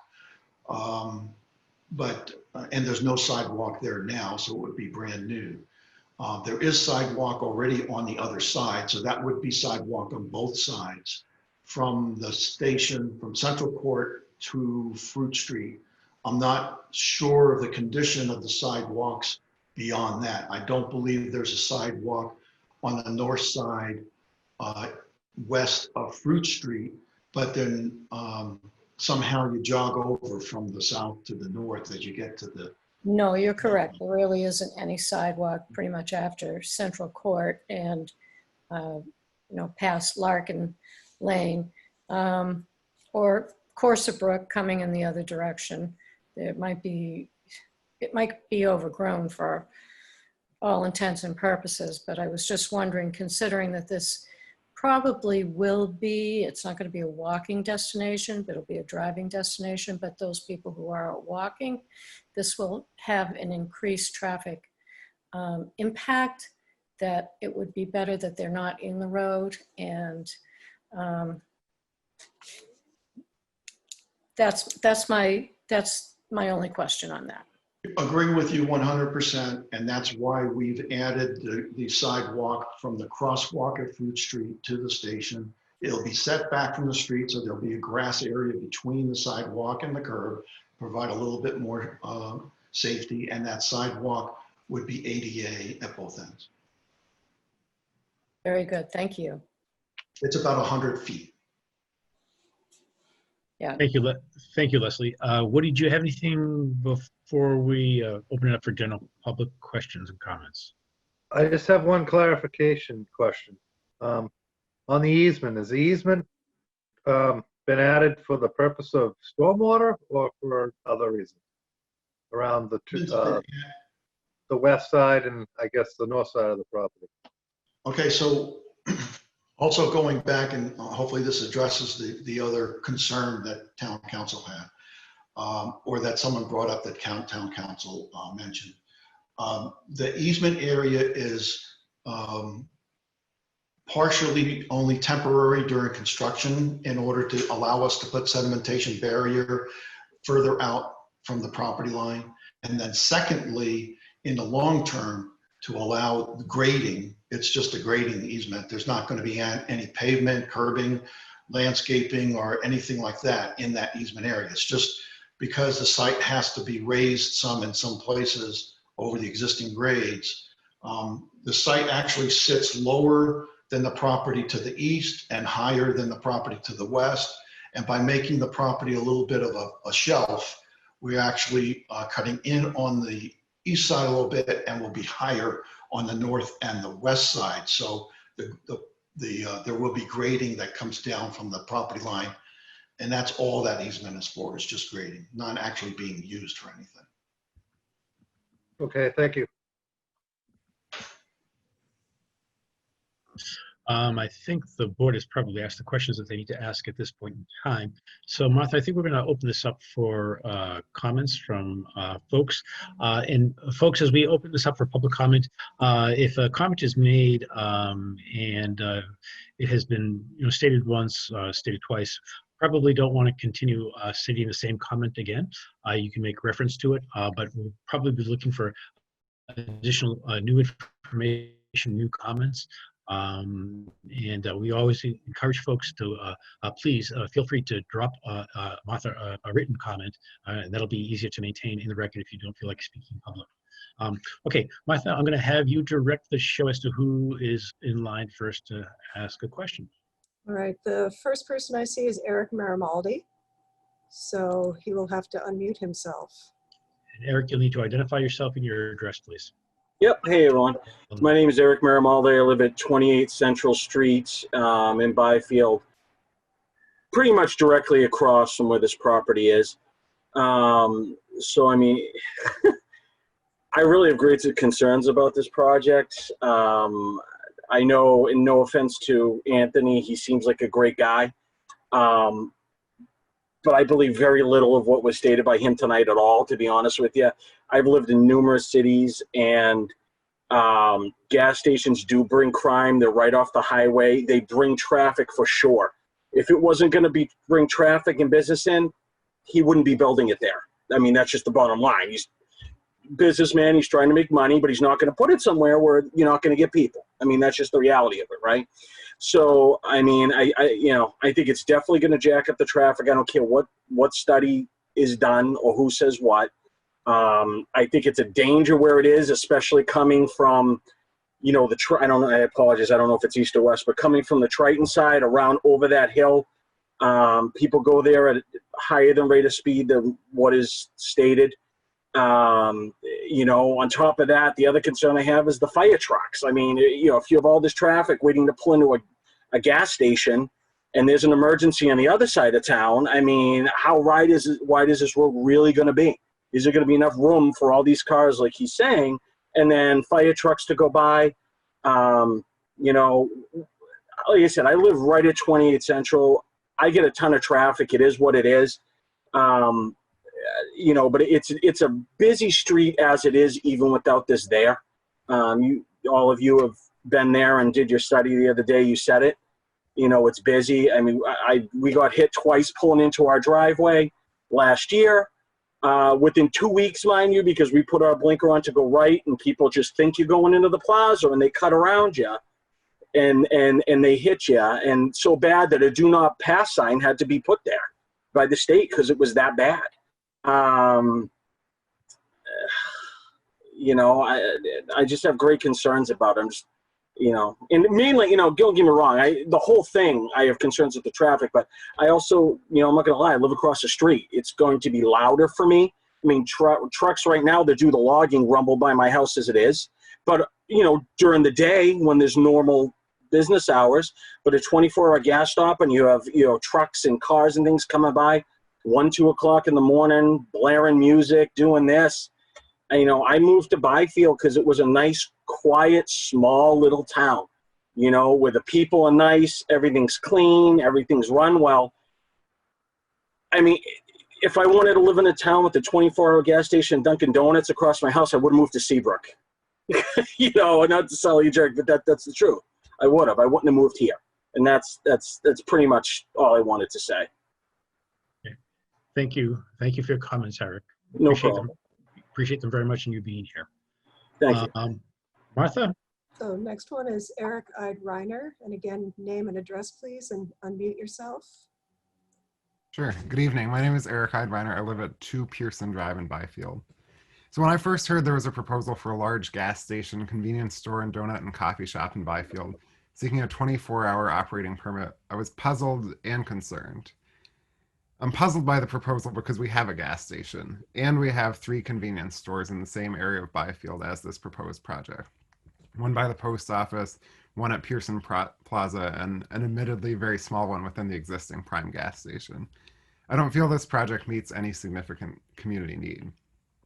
I'm very concerned by the proposed project because Newbury is a quiet, pleasant, historical town. The impact to traffic would be approximately 1,200 to 2,600 new trips per day, depending which traffic report you look at, the Mueller Associates one or the peer review. And I've yet to hear fellow residents clamoring for commercial development that'll increase traffic, noise, and light pollution, and by its very presence, significantly impact the feel and character of the area. Unfortunately, though, this is what can be expected if the project is approved. Now, I'm not opposed to the prospect of any and all new business opening in town. I think it's important to be clear that major commercial expansion, as in this project, though, is not the only form of potential economic development. I could happily imagine a small bakery, a small artist studio or shop, furniture store, daycare, preschool, and any number of future small businesses that would contribute to the local economy, benefit Newbury and area residents, but not have a major impact on traffic and community character. Regarding this project, though, I feel strongly that the modest potential benefits to Newbury residents of being able to purchase donuts and coffee from a drive-through and an additional local employer don't outweigh the significant negatives of the proposed project. In closing, I'd like to remind the board that the Newbury Master Plan, which the applicant cited as well, describes the town's 24 square miles as containing, quote, an intricate tapestry of scenic vistas, woods and wetlands, farms, and ecological communities that define the town's present landscape and serve as a vital link to its proud agrarian and coastal past. This is the town that we live in, love, and chose. Is this a fitting backdrop for further commercial development of the type being proposed? To me, the answer is a clear no. And so I respectfully ask the board to consider, whose interest does this project serve? In my view, this project is not in the best interest of the Newbury residents represented by the board. Thank you. Thank you, Eric. Appreciate your comments and for being here tonight. Martha, I'll let you handle this next. Okay, next is Janet Nicholson. Hi, I'm Janet Nicholson. I live at 6 Central Court in Byfield. Mr. Guba, while I can appreciate your thought that this is not going to negatively impact the neighborhood, it's because you don't live here. I do, and I've lived here for 36 years. I've seen the traffic on 95 increase tenfold. It went from a hidden gem, 4 lanes, nobody knew that it existed, to incredible commuter traffic southbound. And I see it because I head northbound in the morning. Now, anybody that gets off at Dunkin' Donuts in Newburyport to get coffee, they have to go through 3 sets of lights to get to that Dunkin' Donuts. What do you think they're going to do when they hear they don't have to go through any lights to get to this Dunkin' Donuts? So to say that the traffic is not going to negatively impact the neighborhood is unrealistic. especially because we don't even have the school traffic yet to be counted because of COVID.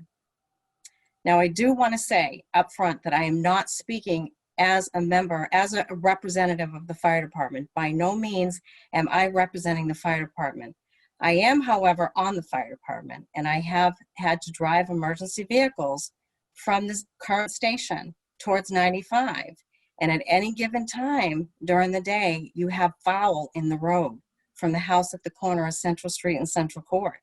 I have hit one of those foul in the ambulance. So you add the added traffic that's going to be coming, and then the cars that don't necessarily obey the speed limit going the other way, and it spells nothing but disaster. So as somebody that's lived here for a very long time and has seen changes take place, I'm also not opposed to a different type of a structure. But I am within visual sight of where this is going to be. And it's definitely going to disturb everything about my peace and tranquility in this town. So I also ask the board to consider that as a longtime member of this town, that this is not in the best interest of the residents. Thank you. Thank you. Thank you, Janet. Appreciate your comments and you being here tonight and participating. Thanks very much. Who do we have next? Martha? Next is Melissa Gaspar. Please. Hi, I'm Melissa Gaspar at 3 Johnson Lane.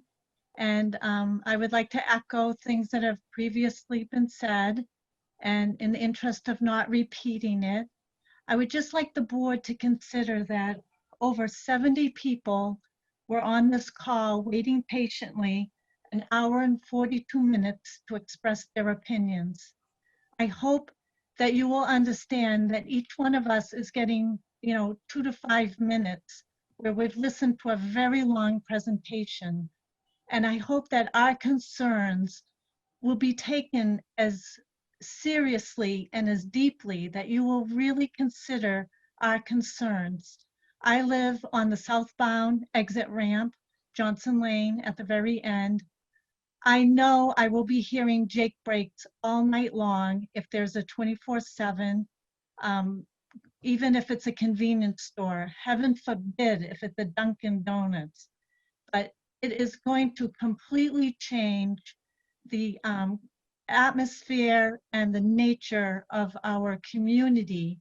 And would any of the board members want to live next to this gas station convenience store? I don't have a choice. I've already bought my property 42 years ago. Now I am asking you to please make the correct decision for our community. And I thank you for your time and consideration. Thank you. Melissa, thank you very much. We appreciate your comments and your patience of being here and your participation. Thank you.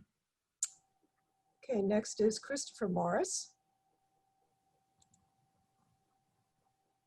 Hello, so my name is Christopher Morris. I live at 9 Central Court. I'm a new member to the community. I've only lived here about 4 years. And once again, we moved here. I came from Salem, Massachusetts, where there are, well, when I lived there, there were 13 Dunkin' Donuts. A little crazy. But the things that I noticed in the presentation, Mr. Gupta talked about the current properties that actually are right next to it that have no objection to it. If you also look at those properties, most of them are friends and or employees of the current owners of the property. So you got to take that with a grain of salt. He also mentioned that the emissions that would be presented from the gas station being there would be no more than what's happening on 95 right now. But he didn't mention that they would be in addition to what's happening on 95. All of the cars that are in queue waiting for Dunkin' Donuts idling are going to create more emissions that's going to add to what's happening with 95 already. Also, he mentioned that they're adding room in the lane so people can pass on the right as people are waiting to turn left into the station. How many cars can be waiting to turn left and there's still enough room for someone to go around on the right? The next question with that is, the state has already put a do not pass sign. How far from that do not pass sign can you legally then pass again? Or is that extra lane now actually making room for people to illegally pass where there's a do not pass sign? So that would be something we'd have to look into. And having been where there's lots of Dunkin' Donuts, if we talked about Newburyport, how many times when you go to Newburyport do you have to drive around the people that are actually in the street waiting to turn into the Dunkin' Donuts to get their coffee in the morning? And lastly, has there been a traffic study, and I'm not sure what the dates of the traffic study were, but has there been a traffic study while school is in full session? Because everybody dropping off and picking up from school is a totally different time of the year, especially now with COVID. COVID is not a good time to do a traffic study. So if you can't tell by my comments, I am not in favor of it going in. Thank you very much. Thank you. Krista, thank you very much for your comments and for being here. We appreciate it, and thanks for hanging in with the length of the meeting. Martha? Kristen Collins is next.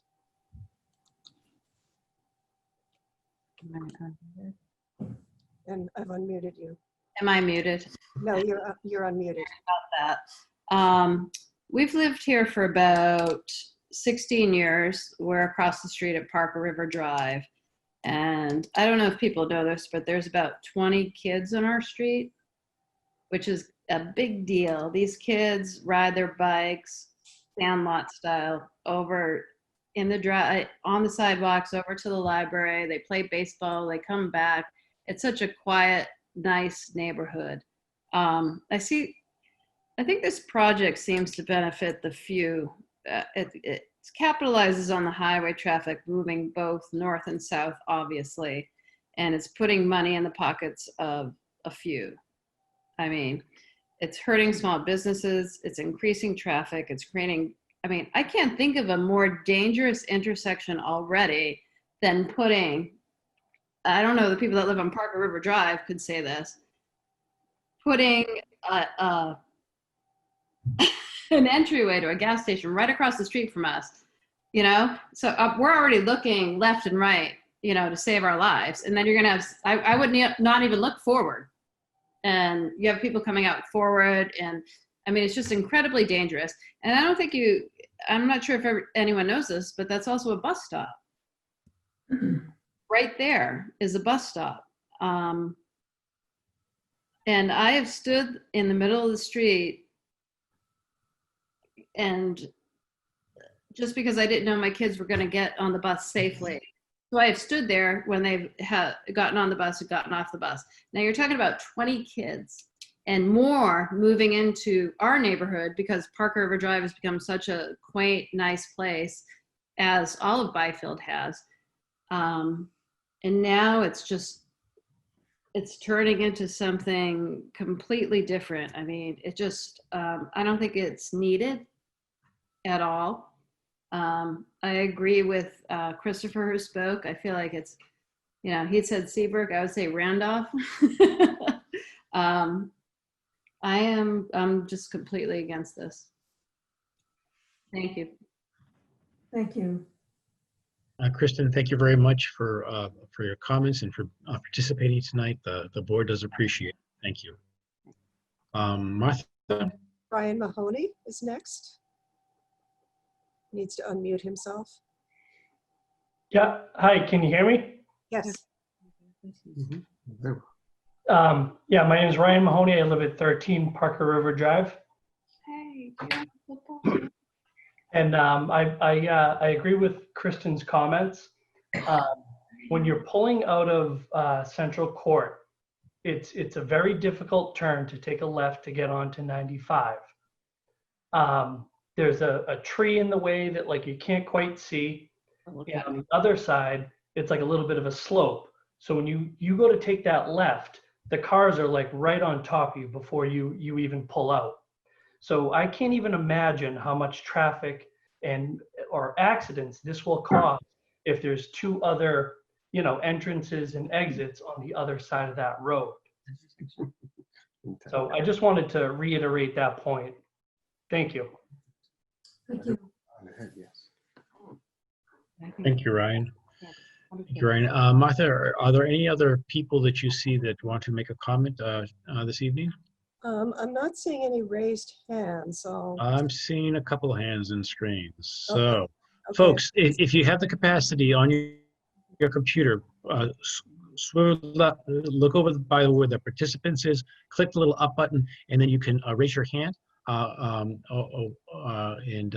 way we can kind of keep it in queue, because I don't want to miss anybody. So it's best if you can use the raise hand function if possible. If you can't, then do the all over, and we'll try to grab everybody. So please feel free to raise your hand with the technology if possible. All right, we've got Nick Colby now has raised his hand. Okay, thank you, Nick. You can unmute yourself, please. Yeah, no, I just, can everyone hear me? Yes. Okay. Yes, and just identify yourself and your address, please, Nick. Yeah, so my name is Nick Colby. I live at 30 Central Street. I'm directly across from Pearson Plaza. I am the one with the lobster traps in the front yard. Couldn't help but laugh about the idea of bringing jobs to the town. I'm assuming that's maybe 4 minimum wage jobs or something. I just can't imagine that as a talking point. Aside from all the, I know it's been brought up already, but I live right there, right next to Eric, where Eric brought up that the peel around the outside. The idea of widening that lane basically with the intention of having people do that is just about guaranteed to get somebody killed. We've had 2 people drive directly onto our lawn already trying to pass people, which is a little bit ridiculous, obviously. So dangerous.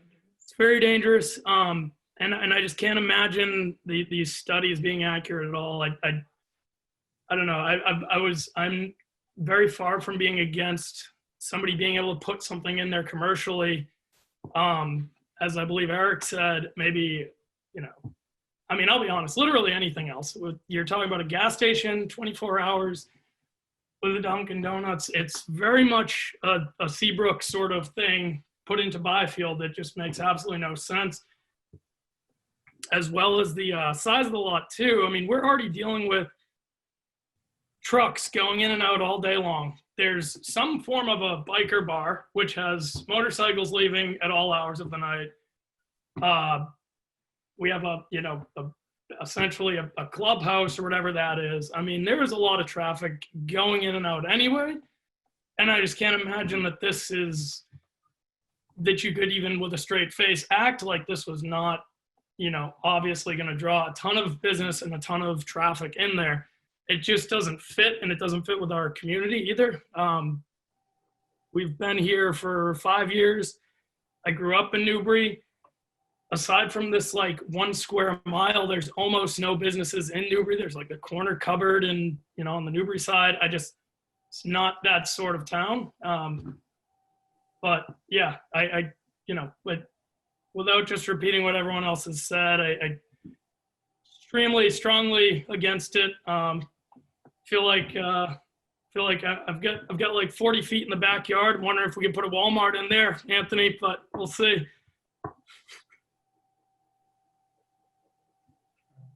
Nick, thank you very much. Appreciate your comments, and we appreciate you being here and participating in this. I'm very encouraged by the public participating tonight. So thank you very much. Thank you, Nick. Martha, who do we have next? Next, we have Jacob Murray. So, Jacob, if you can unmute yourself, please. Yeah, I'm unmuted. Martha, am I able to, I don't have to share screens if you had the PDFs, but I could also share them. It would be, I don't have them loaded to do that, so I will make you a co-host. So you should be all set to do it now.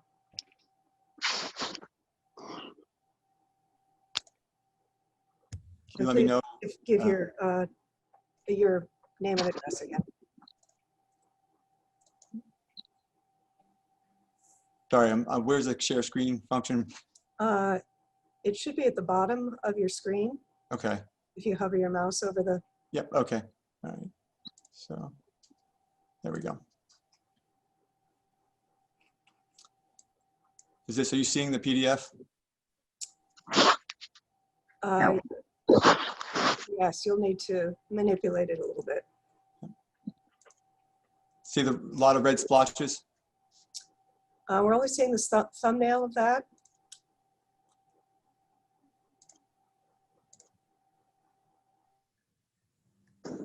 Better at all? No, it hasn't changed. All right, let me, hold on a second. Sorry about this. Go back to the share screen. I think we're.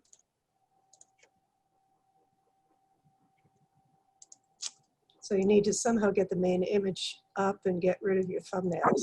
Yeah.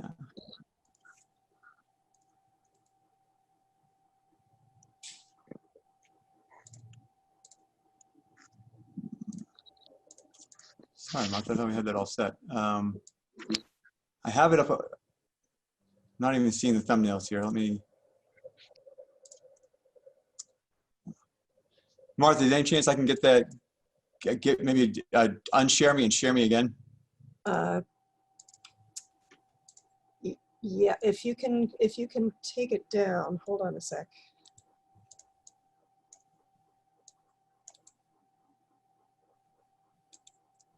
So I've withdrawn your co-host. And I can stop the participating share Oh, I can do that too. screen, Martha. Okay, got that. Working with technology here, folks. Thanks for your patience. All right, so I'm going to make you a co-host again.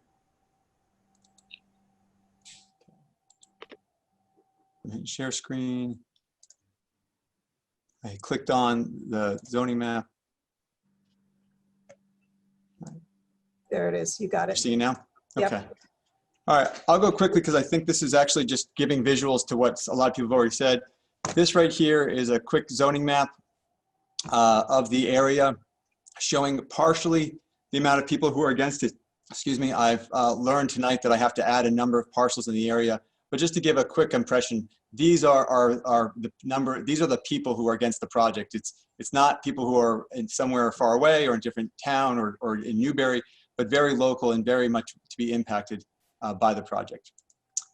The other two ones real quick is this is just a comparison of the project to the project across the highway west of I-95. Again, this reiterates, I think, what a lot of people said, but gives a visual representation of it. Particularly, I think, in the words of Planning Better Matthews, it shows that this site requires a lot of pavement and a lot of impact to an area that's really not that big because it creates what is needed and what is across the way in a large paved gas station. And that's needed for access, for trucks, for vehicles, yet it's done so in an area with a much smaller paved road with a significant more amount of traffic from residential areas. And so I just wanted to submit that visual so people can kind of get a feel of how this compares to what I think actually works pretty well at the AL Prime across 95, where the only major traffic is really a few residential houses and then an industrial center in that area with a whole lot more access and pavement in that area along the main road in that area. And then the third one is just to show that as well. And I can zoom in a little bit. This is the old submittal, but up in the corner, I just happened to go by, and even with all that pavement, the other AL Prime is seeing trucks, large trucks, back up on the road because people are turning around and pulling around. And so no matter what the traffic queuing that is provided on the property, there is going to be this impact of the road backing up as already occurs on the western side with the AL Prime there. I have more comments, but I'll submit those in a letter, and thank you for your time. Thank you.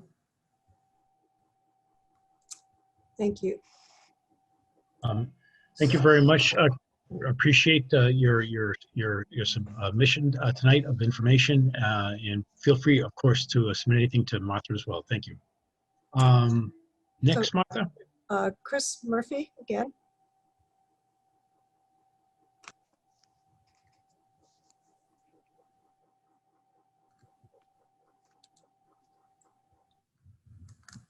Hi, can you hear me? Yes, we can. Yes. Would you please make me a co-host so I can share my screen? Hold on. And just, Chris, your name and address, please. I'm sorry, my name is Christopher Murphy and I live at 9 Parker River Drive. Thank you. Sure. You should be all set now.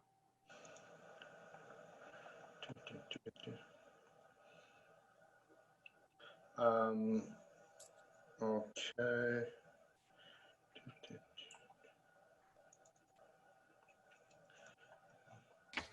Can you see this PowerPoint? Yes. Yes. Okay. So first, I just want to say that I also submitted to the planning board a online petition for people that are not wanting this project to move forward. And last I checked, it was up to I want to say 85 signatures. The vast majority were from Newbury, and that petition has been public for less than 24 hours. I put it on about 10 p.m. last night. So with that aside, I just want to say a couple things. One is I'm not a monster. I like a cup of coffee as much as anybody else. So I'm more interested in the gas station because I think that there's some health concerns. We've lived here for about 5 years, and I have a couple small kids. And like most people in the area, we have well water. So when I heard there was a gas station going in, I became rather concerned, and I just started looking into things. So as I go through this, I want everybody to understand that I'm by no means a chemical engineer or anything like that. Everything that I'm going to present to you is stuff that I just pulled off Wikipedia or something, very easily accessible, and there's nothing, I'm, not throwing any magic at you. So first, I live 830 feet, give or take, from the proposed gas pumps, and that seems, significantly enough far away, and it might not be that large of a concern at a glance. But when I started looking into potential hazardous components of gasoline, because again, I'm concerned for the not only my own well water, but the water supply of Byfield. I have family living here as well. It's not just me and my immediate family, but neighbors, and everybody has the same situation. So as you look at gasoline, and again, this is easily accessible, Wikipedia, any website, these 4 compounds are what you find in gasoline that are hazardous, each to different degrees, benzene being the most hazardous. And you can see that OSHA, if you work with benzene, has the allowable amounts in atmosphere, 1 part per million for an 8-hour day. And the World Health Organization states that there is no safe level. So benzene is the main concern, and there are others, but that would be the one that I would say you want to stay furthest away from, say.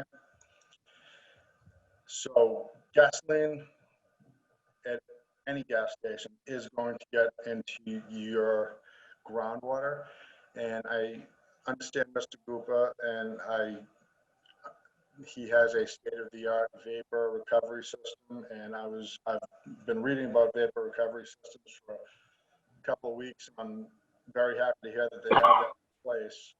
But if you have tanks underground, there are also systems that you can use to clean up any spillage. However, the John Hopkins study that I cite at the last page of this found that on average, any gas station will drop roughly 40 gallons per year of gasoline on the ground. And it seeps through, and it's going to get into the groundwater that's located below. So you can see the quote from the doctor that took part in the study, that even a small amount is very problematic because benzene is a carcinogen. Okay, so how far is gasoline going to travel underground? Well, another study that's cited says that for benzene, once it enters the ground, it can move for 350 feet, give or take. Now, they also add in another 100 to 150 for different variables depending on, the makeup of the ground and other things. But the summation of the study says that any gas station should not be located closer than 500 feet from any residence, well, wetland, and it goes on to say creek, river, essentially any body of water. So 500 feet is essentially as close as you want to get. So 200 feet away, it is shown here, is a creek that's directly across the street from the gas station. And that creek runs behind all of the houses on Parker River Drive, and I'm sure through all of the groundwater and all of the well water. So when I hear you say that you are putting a gas station in, what it translates to me is that you're putting carcinogenic compounds into the water that I bathe my kids in and prepare their food. So in closing, I would just say, I think that it's dangerous and it has no real business being here. Thank you. Thank you. Chris, thank you very much for your presentation, your information. It was all put together. Thank you. And we're glad that you're here tonight participating. Martha? Okay, so next we have Scott and Karen Lepinen. And please unmute yourselves and give your address. I'm Karen Lepinen. Scott and I live at 66 Central Street. We've been a resident of Byfield for almost 25 years, 15 years at this address and another 10 over on River Street. I thank everybody else who's made comments earlier. We echo all of those and just wanted to add a couple things. I think the argument that this is going to be good for our tax base is a very weak one. Our selectmen at our most recent election, we're very proud to say that we have a very sound tax base right now. We've had a lot of businesses that have joined the community, such as the driving range and the storage area, that have brought in enhancements to our tax base without impacting the schools, and that's been a great thing. Those have not impacted the local small community of Byfield and Newbury in a negative way traffic-wise. I want to echo what Nick Colby and his wife commented on as far as concerns for their lawn and their property. 66 Central Street, we're right where Orchard Street comes out at Central Street. I can't tell you how many people drive on our lawn every weekend to get to the dump, throw trash on our lawn, and end up in our lawn. So you absolutely have valid concerns that people are going to be on your lawn. And, sidewalks be damned, it doesn't matter. That's even more risky because you have a sidewalk there. We are concerned with the heavy traffic, with the trucks, the fact that there's not going to be a traffic light between here in Rowley or Ipswich to get to a Dunkin' Donuts. We're now going to be the shortcut to a quick Dunkies before 95. This doesn't fit with our town. There's no benefit to those of us who live locally. The aesthetics aren't there. I want to go back to the reindeer on a leash that Mr. Pearson used to walk down the street 20 years ago, which might be far-fetched, but we moved here for a good reason, and it wasn't for a Dunkin' Donuts and a 24/7 gas station. So thank you for hearing us. Thank you very much for your comments. We appreciate it and for you being here this evening. Thank you. Martha? Next is Robin Lawson. So Robin, if you can unmute yourself. Yeah, Robin Lawson, 91 Lenway Road. Thank you, Pete, for running a very good meeting. Very quick comment. I just simply cannot picture fuel trucks coming off the highway, taking a left into Pearson Plaza, maneuvering around, refilling tanks, pulling out. I just can't picture it. And I echo the comments of everyone else who has taken the time to comment tonight. There's one that's already open. Thank you, Robin. We appreciate your comments and your concerns and participating tonight. Thank you. All right, next is Antonino Scuderi.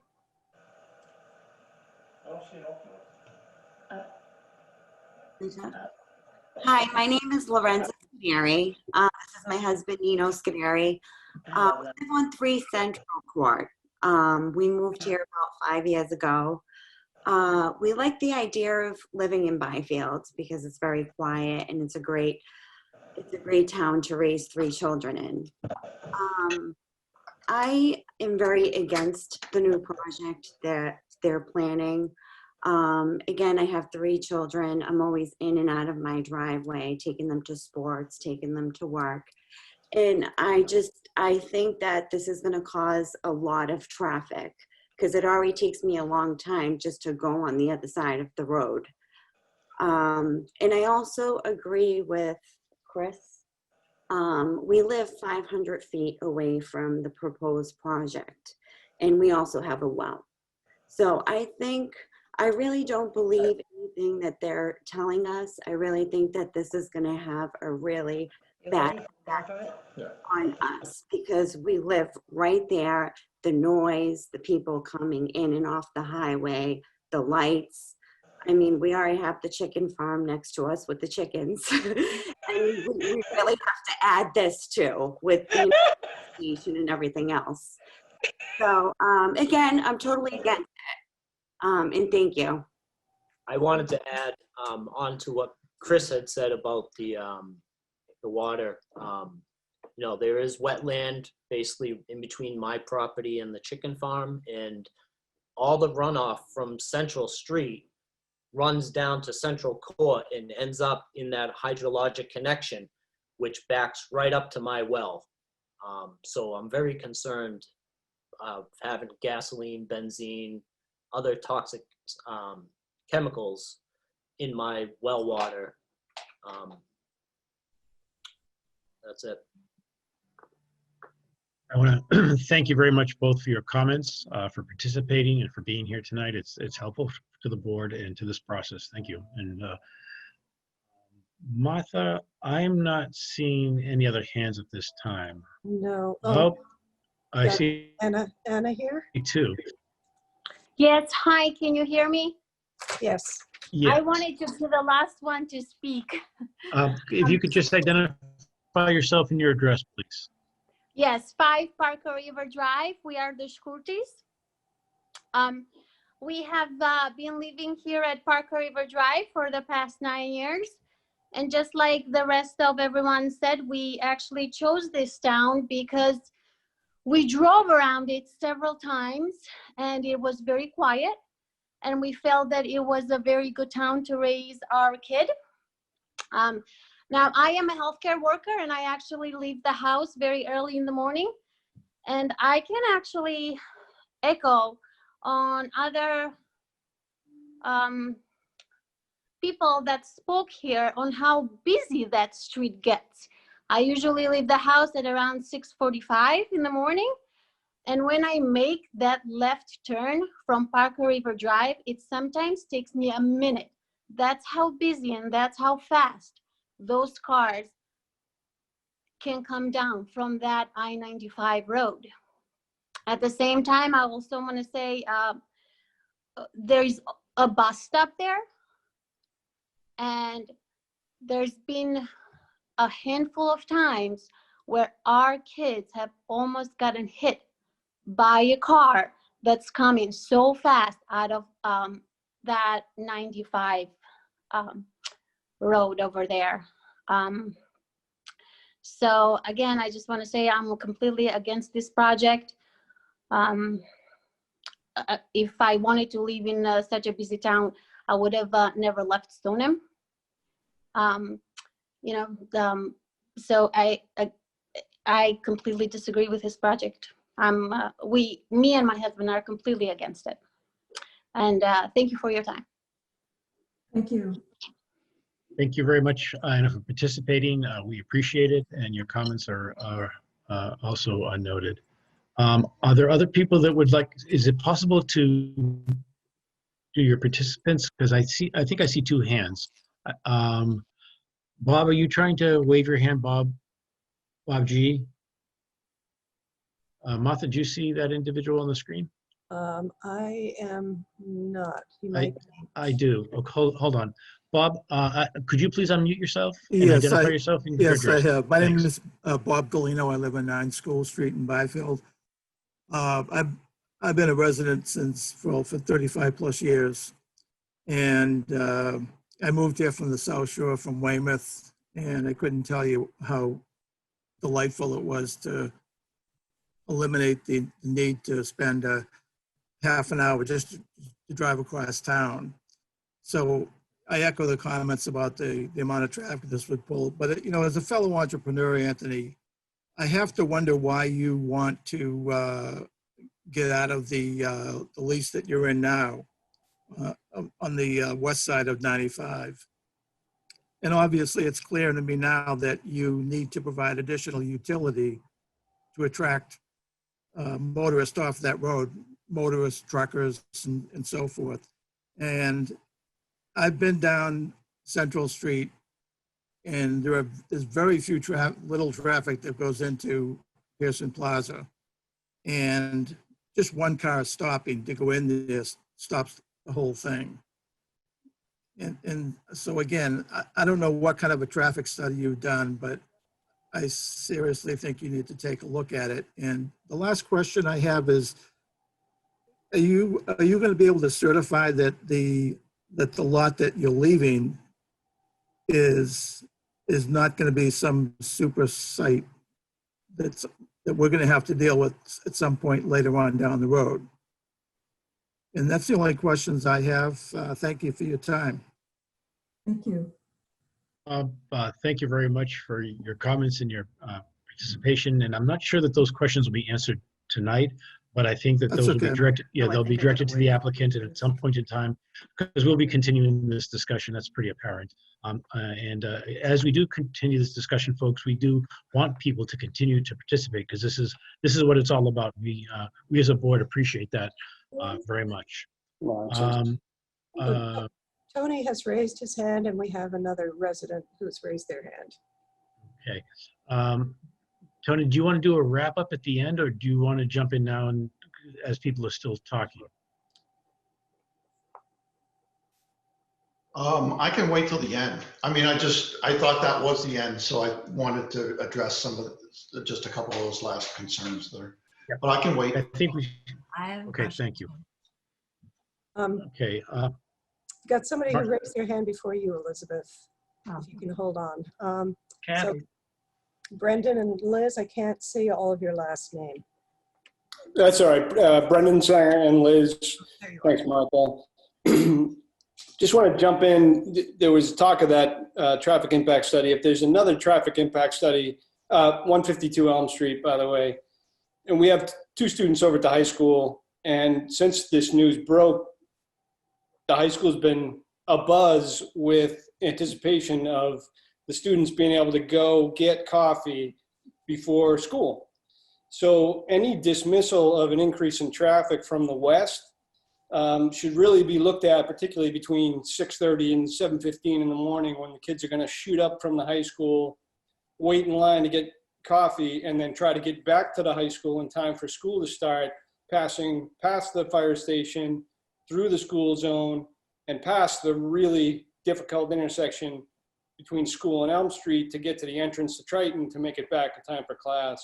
So if anybody thinks this is just impactful to the immediate vicinity of this site location, think a little broader than that, because the entire high school of driving age is going to start to populate this establishment first thing in the morning before school starts, and then try to make it back in time for class. Just wanted to add that to the traffic study. Thank you very much for your comments and appreciation of Triton and what that can do. I thank you very much and appreciate you for participating and being here tonight. I see a couple people that are raising hands in the screens. I think Elizabeth. You want to direct that, Martha? Yeah, Elizabeth Woodworth might have been next. Okay. If you can unmute yourself, please. Yes. I actually, Elizabeth Woodworth. Yes, Elizabeth Woodworth, 19 Downfall Road, which if anybody wants to know, it's on the other side of the highway, but we're very close, probably a quarter of a mile. And I had I have many concerns. I wrote a 3-page letter here, but I guess I won't read the whole thing. But one thing that I did want to do is I looked at the Newbury Master Plan to see what the town came up with as a strategy to deal with town growth. On page 4, there's a vision statement. And this is, quote, Newbury will endeavor to be a desirable and affordable place to live while maintaining its strong sense of community and conserving its human, natural, and historical resources, unquote. There is nothing in that vision statement that suggests Byfield needs a second gas station. And then further, under the goals and strategies for economic development in the Newbury Master Plan on pages 115 through 119, there were many indications of how the town wants to move forward with commercial business. Under goal number 1, encourage the growth of businesses and developments that are consistent with community character and historic development patterns. Quote, Newbury's small town charm is a considerable strength. Businesses that contribute to that charm should be encouraged. Commercial development should be designed and built to a high standard that preserves community character. And then under goal 2, encourage businesses that appropriately support residents' local needs. There is a desire to provide residents with convenient local options to meet basic needs. Small retail and service businesses can help keep the community active and lively and provide a place to interact with neighbors. The community does not desire businesses that will compete with big box retailers or to encourage large retailers to locate in Newbury. And I would say that would be AL Prime. There is no need to encourage development of larger regional shopping destinations in Newbury, which will draw shoppers from surrounding towns, unquote. I'm thinking of the 2 small convenience stores located in Byfield on both sides of the highway, each of them providing goods and services and coffee, both run by small business owners, not chains. And, you know, I talk about some other stuff, but I am also concerned about where are they getting their water from? Is it going to be town water, or are they drilling a well? And I would like an answer to this, because, or I could just go on to my concerns with if it is coming from the Byfield Water District. Elizabeth, I would say just continue, because I'm not sure if we're going to have that answer tonight. Okay, well, I will then. So I'm worried about where they are going to access water from, because in the master plan, there's also a summary of high priority recommendations. One of the priorities under natural resources is the water supply needs. They want to encourage any near-term future commercial development to be compatible with Newbury's limited water resources and lack of public sewage. Most residents in Byfield Village are served by the Byfield Water District. There are 3 wells that currently supply Byfield's water needs, 2 on Larkin Road and 1 Deep Rock well on Forest Street.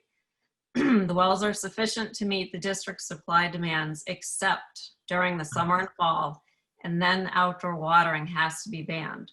Will the gas station be drilling their own well, or will they be connecting to town water? How much water will they be taking from the Byfield Water District every day?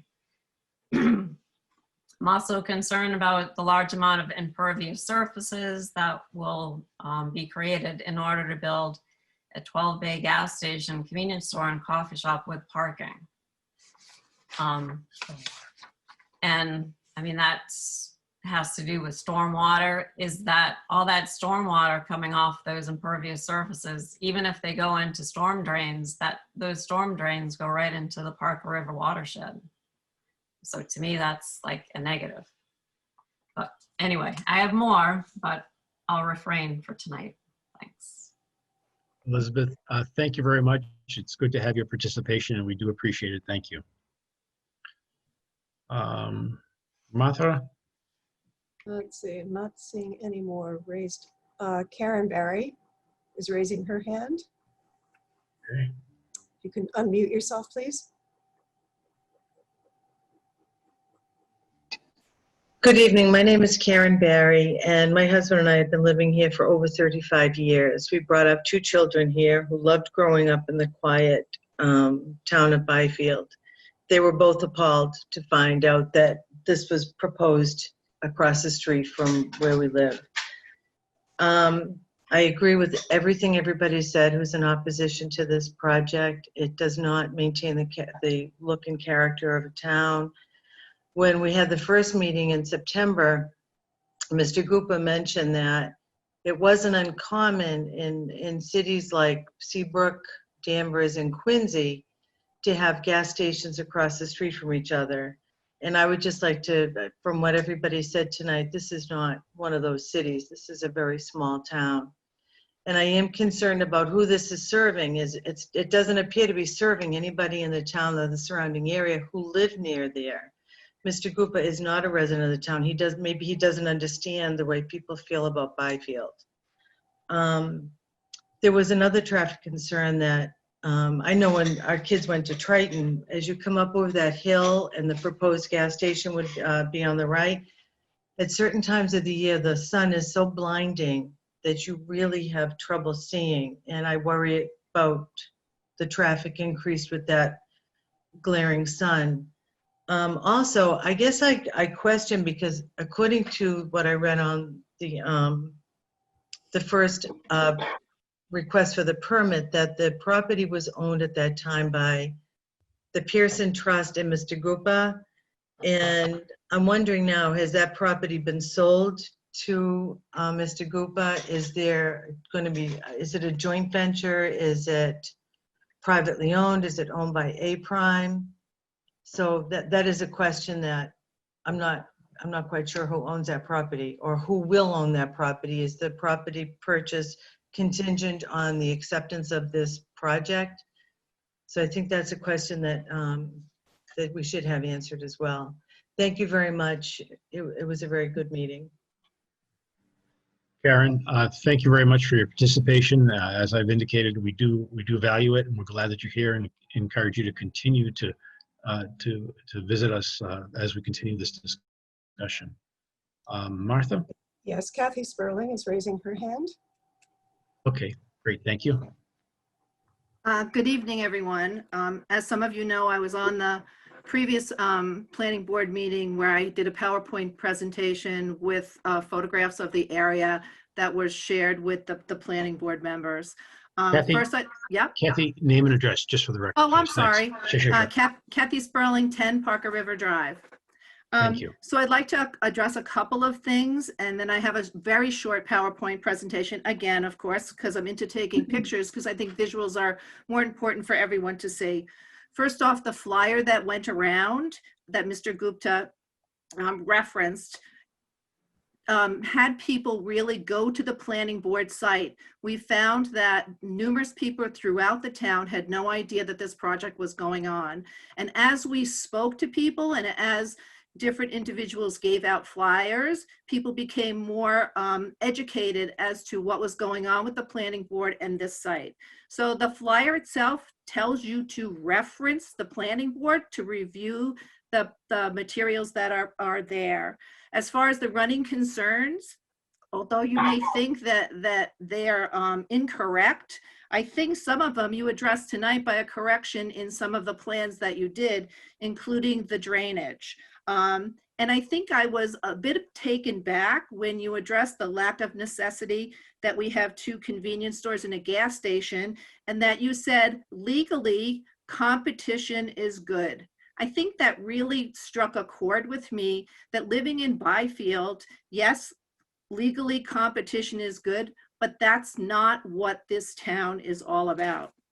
Now, as far as the traffic is concerned, and the peer review report that you're referencing that the town did, on page 4 of the 10 pages, it specifically says, therefore, in the context of the Mass DOT available 2019 counts, we estimate approximately 8% of site-generated traffic will come from existing Central Street traffic, 4 to and from the east, 4 to from the west, while 92% to and from the south and 45% to and from the north will come from I-95. So basically, the traffic report, although saying the site is okay, tells us as a community that we're inviting people from 95 north and south into our community to use this gas station, Dunkin' Donuts, and convenience store, and then leave. Easy access on and off. That's why in the past, those of us who live on Parker River Drive were concerned because of the bus stop and people coming on and off the highway, taking our kids. That's why people sat on the corner with their children so that they wouldn't get stolen, because of the access. This access now will bring invitees into our community to utilize the services. I understand that the purpose of the planning board is to balance the rights of the property owners against the effects to the town and the neighbors. And I would ask that you keep that in mind as you review this plan. I would also like to ask Mr. Gupta whether or not he's going to be selling beer and wine in this establishment, since the only reason we knew about the 24-hour operation is at the last meeting when I asked what are the hours of operation, and Mr. Gupta, I believe, and I don't want to misquote him, said, well, I intend on applying for a 24-hour license, but I will not be using it. Well, if you're applying for a 24-hour license, that means you can use that at any time. So whether you choose to use it now or later, application for that would be on file and you would be able to use it at any point. As far as special permits are concerned, my question to the planning board is, a special permit is needed for a gas station and a drive-through convenience. So will we have 2 special permits for this site or just 1? The other thing is, I believe at the last meeting we talked about the state plows that hang out over the overpass during the winter time. Given the fact that the convenience store and Dunkin' Donuts will now have seating, which I don't think it originally had, I believe that some of those trucks will then go to this convenience center because they'll be able to go inside and have a cup of coffee while they're waiting for their next run. We are also missing meetings from the last meeting that we all need to review. And now I'll do my quick PowerPoint presentation. Martha, can you help me with that? I've made you a co-host. Okay. So if you hang on. I have a kid helping me here. Sorry.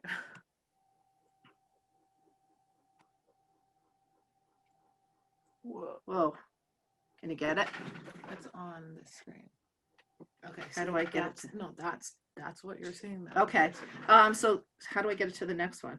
Oh, right here. Just press it. Okay, Sorry. so this is my second PowerPoint presentation. In the last meeting, Mr. Gupta discussed the 2 gas stations that he has that are 0.25 miles apart. One was in Seabrook, so I went up to Seabrook and took the pictures.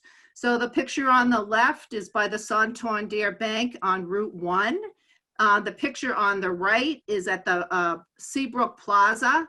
And the picture in the middle shows you that we're at Route 1.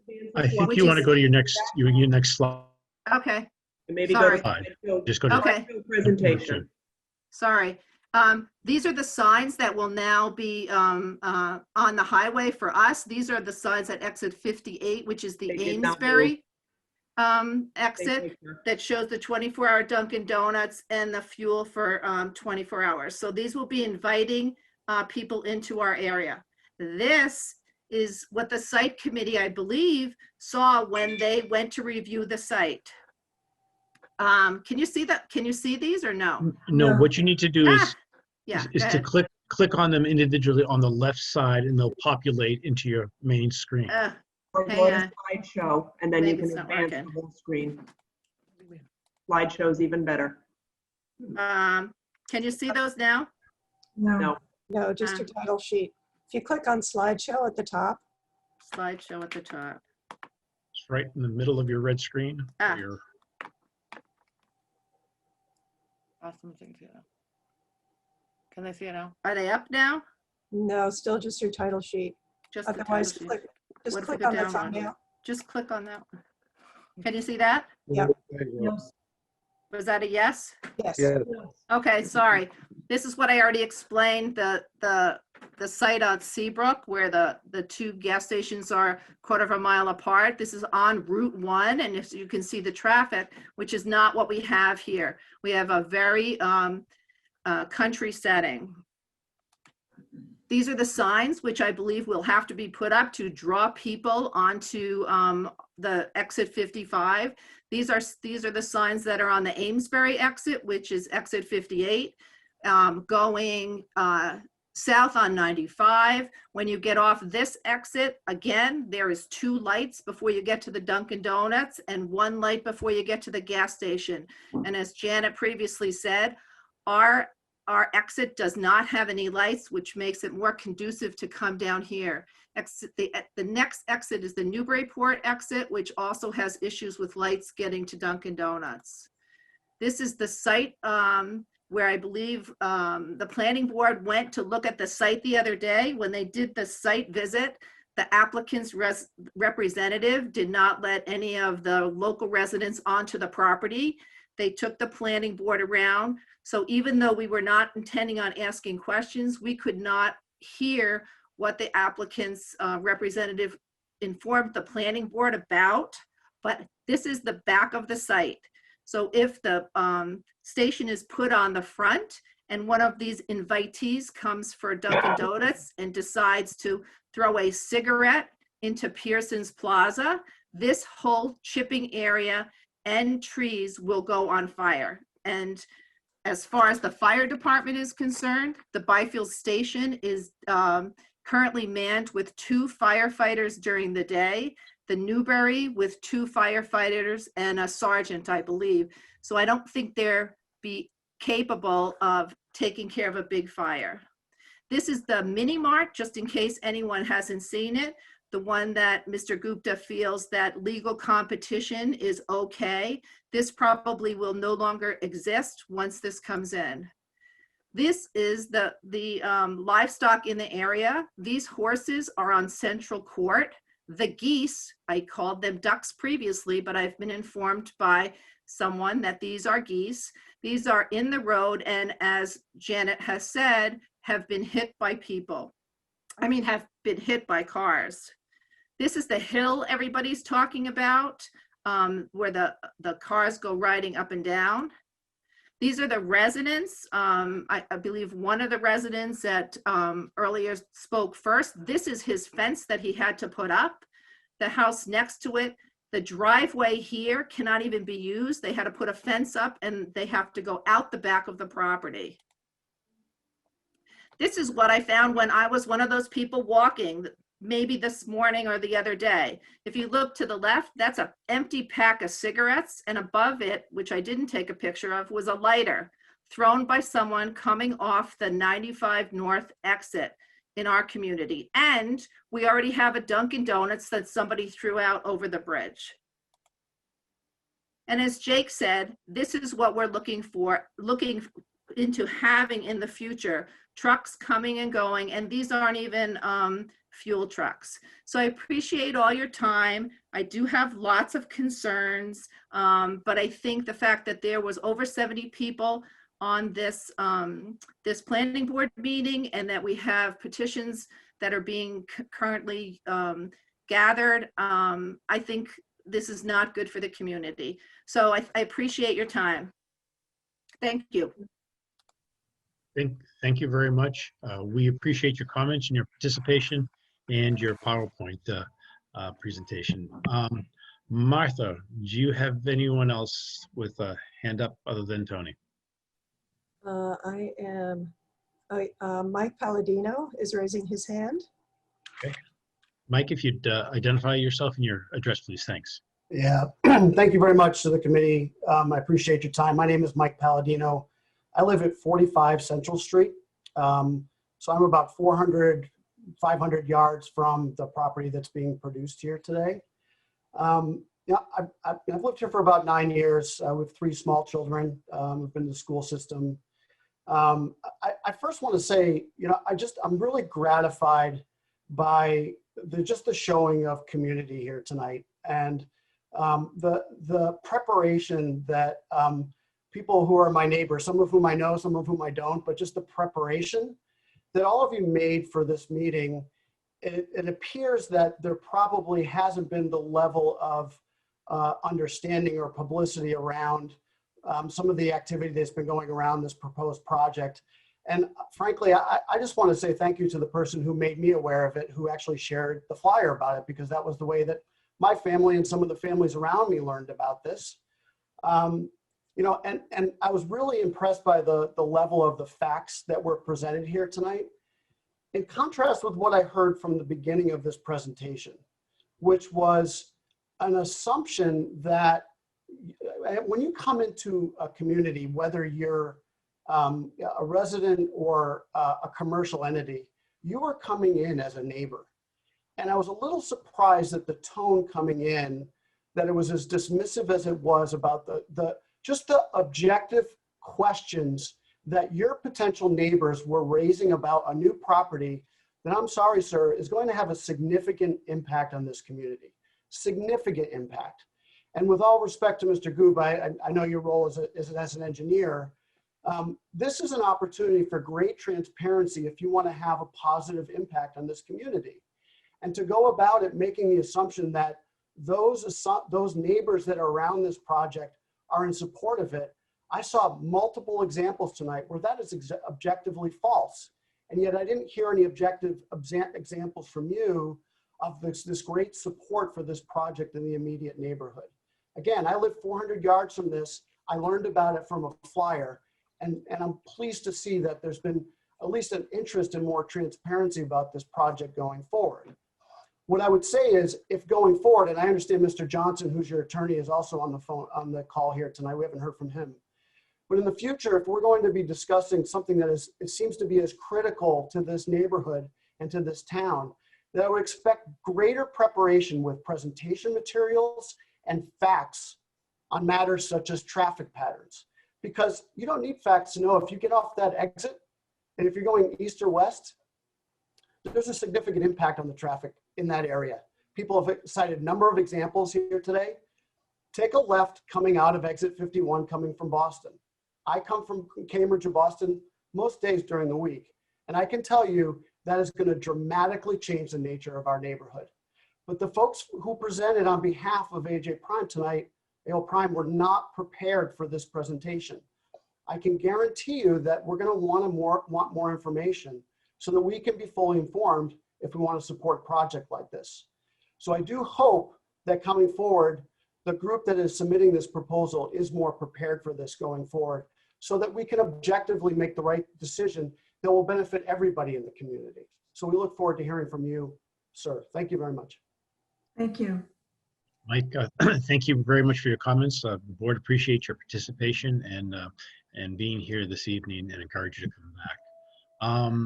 Martha, do you see anyone else from our community that wants to make a comment tonight? I do not right now. I'll scan back through. Okay. So I think we started this hearing at right around 7:45. So we're over 2 hours plus into it, and I know there's a lot of public comment, and public comment is welcomed. What I don't want to do is I don't want to get into an adversarial discussion. I think these types of situations where people are taking time to really express views, and they've expressed views varied, and they've been diverse in their comments, and so I've been very comfortable with the discussion.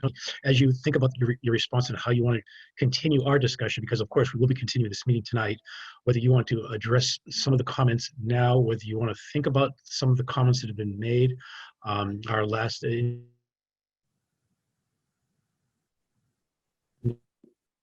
who spoke, I think, said it very eloquent, and tried to keep them in a manner that allows for continued discussions. I hope you weren't put off when we started this conversation that I tried to redirect your opening statements, because there will be a lot of public comment, and the public comments will continue as we go further. So dialogue is going to be very, very important.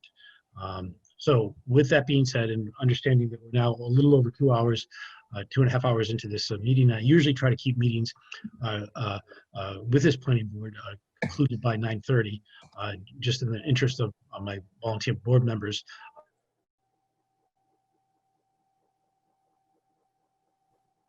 I'll let you.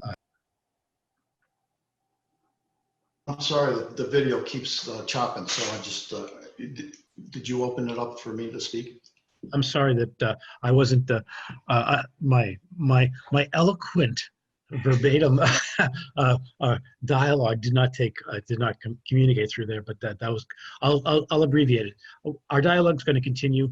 I want it to be a positive discussion. We've been at this for quite some time. We will continue this hearing, and so understanding that, I'd like you to make your closing kind of statements so that we can continue. So go ahead, please. Very, very short. I just want to answer some of the questions. There was a concern about the other station being closed, and that person probably wasn't at the first meeting, so I just wanted to let everyone know we do not intend to close the other station. As far as the ownership, my name was mentioned. I'm only an engineer and an employee. The station is currently owned by Ron Pearson, and it will transfer to AL Prime. I'm not any principal at AL Prime or anything. The corporation will be owning that. The water source will be municipal. We may have an irrigation well on site to handle landscaping, but the source for what's being used in the store will be from the municipal line. As far as beer and wine, we have no provision for that in our current floor plan. That's a whole separate process. If we, in the future, things change and we decide to add beer and wine, that would be a whole nother hearing process. So that's not anything that someone should be concerned about as far as this application. I did take a little umbrage that I was characterized as making false statements. I try very hard to be very honest and approach all of my projects with full integrity. So I'm hoping that everyone who's made comments, very thoughtful comments, understands that I'm not just trying to sell a bill of goods. I'm not just trying to pass across false information. The traffic study, people are looking for more information, but a traffic study was done by our consultant. We paid thousands of dollars for that. And then the town hired a separate consultant for the town's review of that to point out if there were any errors or things that were not included in that. And that peer review has basically agreed. In fact, a lot of the comments that the peer review made, we have now incorporated into our revised plan. So we took that very seriously. So I don't know that when people just disregard professional opinion about traffic counts, whether they understand that it's not some fly-by-night opinion that anyone came up with. There was a concern about traffic conflict at the end of Central Court facing the driveway. That will now be an entrance only, so there won't be cars coming out. So it's not a head-on type of thing there. As far as the traffic study, it was adjusted for COVID impacts and seasonal impacts. I will ask the traffic people to look at that again and make sure that there's not something there that we're missing, but we're meeting all of the state DOT guidelines for that kind of adjustment. And there were a lot of other comments. I can't address them all. I know contamination is a big concern. It is for us too. And we run clean gas stations, state-of-the-art equipment. Everything will be double wall. Everything will be censored. And I'm not clear as to the groundwater direction. It was my understanding that it actually heads north from this parcel, not south, so that even if there was some kind of unforeseen incident, it should not be heading in the direction of the people who have wells. That's basically, I think, a response to the major points and questions that people had. Thanks, Tony. Thank you. We have one more raised hand. I don't know if you want to take any more public comment tonight. Yeah, why don't we wrap it up with this last person, and that would be it for public comment for tonight. So please, Kristen Collins. Yep.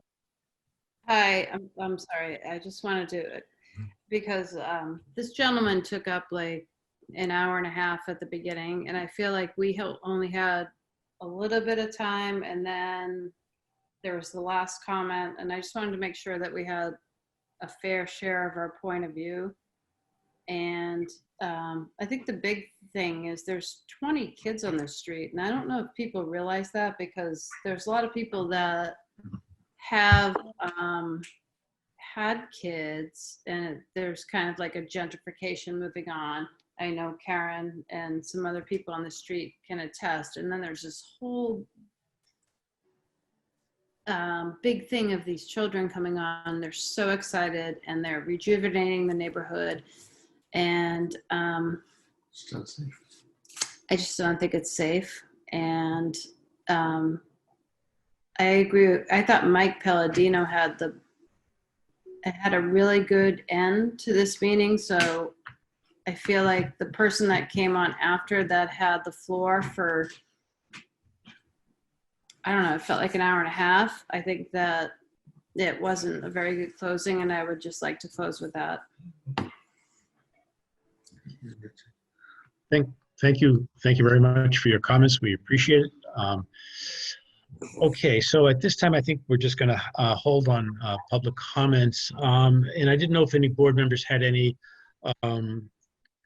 anything that they wanted to say before we pick our date for our next meeting. So George, I know that this has been long, so I'm going to have you go first, my friend. Do you have any comments? Traffic has been my concern. I spent some time down there, about an hour in Pearson Court and Central Court rather, and Pearson Drive, and around the area just to see the traffic. And I really wasn't happy with what I saw, because there's a lot of sightline issues, and people seem to forget the way traffic comes off of 95 North. There's a ramp, exit 55.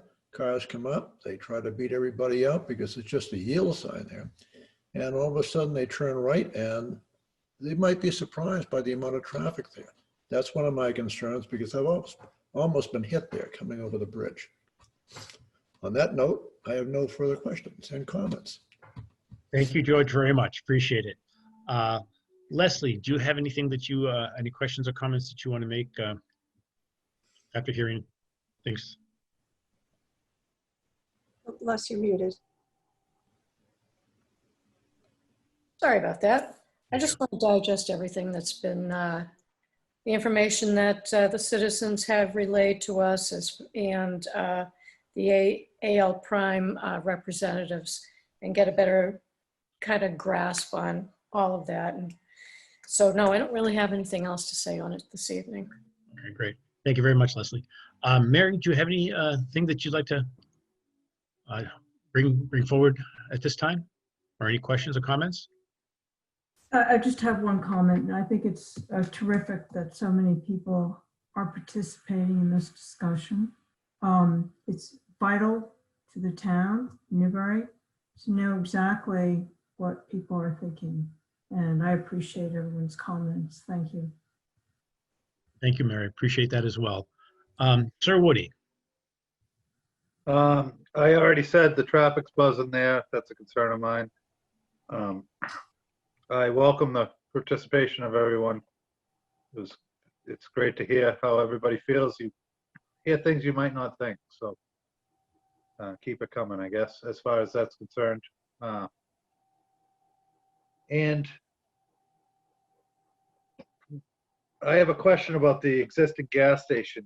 I believe there's a 3-year lease left. But I thought I read that somewhere, and I've read a lot. We've gotten a lot of information in a short period of time as well. So I have some other stuff to go over, but I don't recall when the last time I saw the parking lot torn up to replace those storage tanks at the existing gas station on the other side of the highway. And I was wondering if you had any knowledge as the expiration date of the tanks that are there, and what the life expectancy of the tanks are that are going in this proposed site. I don't know if I can get an answer to that now, but it's a question I'd like to throw up there.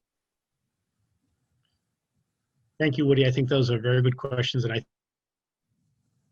think that might be a future discussion would address, but I think that's, yeah, very, very good. Thank you. Tony,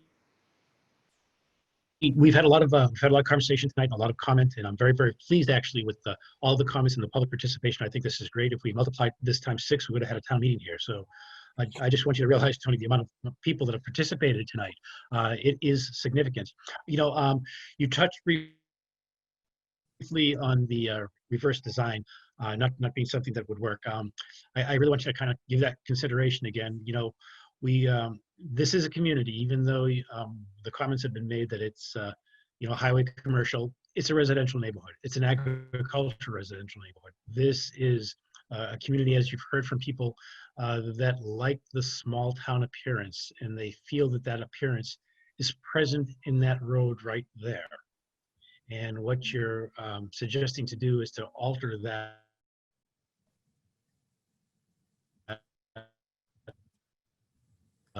commercially based with a local community flair to something very different, quite honestly. And I think my internet has gone wonky on me, and I apologize for that, because I get the little signal that tells me it's not doing well. So I think that I want you to think about those comments. And this isn't, you know, this isn't Drake, this isn't Lowell, this isn't Newburyport, this is Byfield. This is Byfield Village. And that's very, very important to keep in mind as we continue our discussions. So with my kind of expressive feeling there, I want to thank everyone who has participated in this meeting tonight. And Martha, let's think about a good day to continue our discussion. Okay, I'll pull the spreadsheet back up. Great.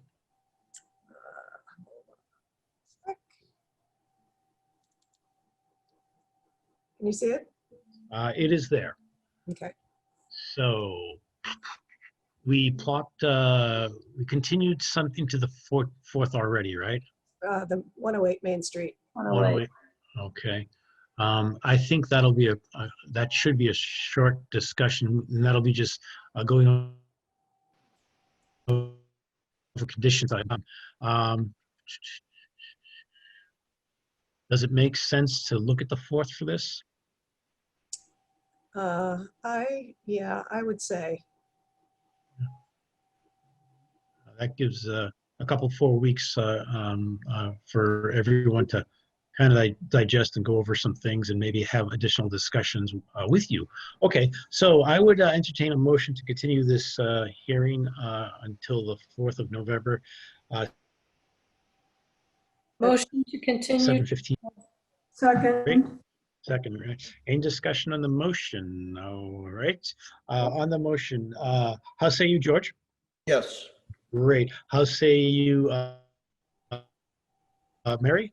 Yes. Yes, great. Leslie? Yes. Woody? Yes. Great. The chair's in favor as well. Thank you very much. So we will continue this on that date. That being said, thank you everyone for your participation tonight with this meeting. We're going to continue on our agenda, and let me just pull that up if I can here. We have to go back to some submissions. Oh, and patient Tom, are you still here? Tom Z. He's here. Yes, I am. You're here. I see you smiling. All right. All right, buddy. Did you get together what you needed to get together? I can get a screen with that. Beautiful. Great. Thanks, Martha. Okay. Let me just, I think this is it. All right, can you see that? Yes. Yes. All right, I'm going to.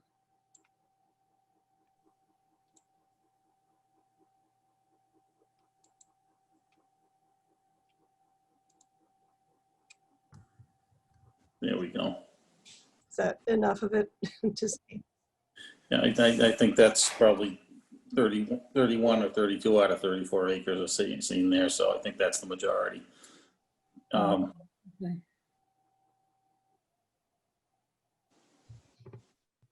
Okay. All set? Yes. It's all you. Okay. You know, with a name like Zarico, you're used to coming very late in the agenda, even from first grade, so I'm quite used to this. Well, So- we appreciate your humor. Thank you. No, I always learn quite a bit when I attend other people's hearings. So in any event, as I was saying, this is just a simple A&R request. We're planning on doing some work on the house and the barn. That was going to be happening regardless of the ultimate OSRD specific plan, because the house and the barn are staying, of course. So we want to get working on some of that in the near future. The whole financing and business world has changed, of course, in the last 8 or 10 months. And we're just doing this to secure preferential financing on that part of our project in the near term, while we're working through the larger OSRD permitting process.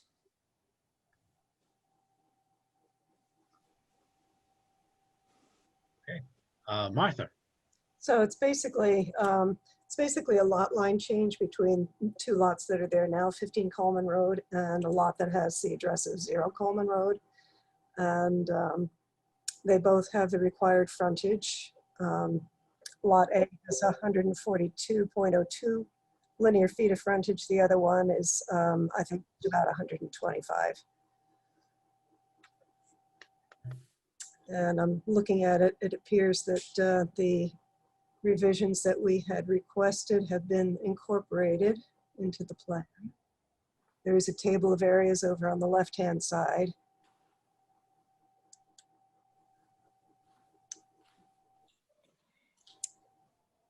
So that's pretty much it. Zoning table on the top. Okay. What would you like us to do this evening with this item, Martha? So understanding, and this plan just came in, I think it was yesterday. Okay.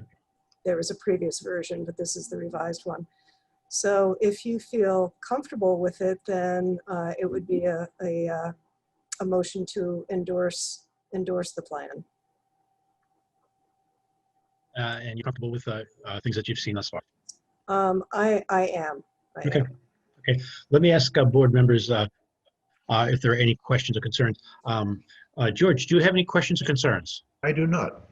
Great. Larry, do you have any questions or concerns, sir?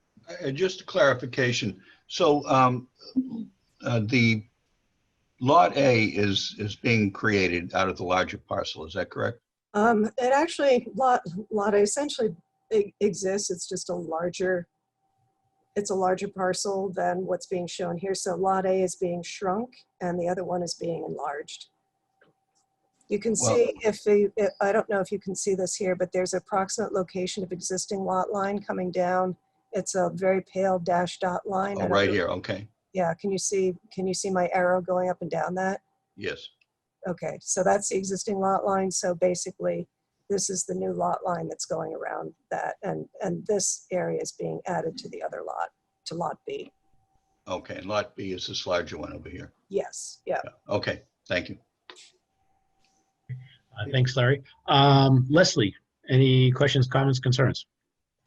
None this evening, thank you. Beautiful. Woody, any questions, comments, concerns? No, not at this time. Great. Mary?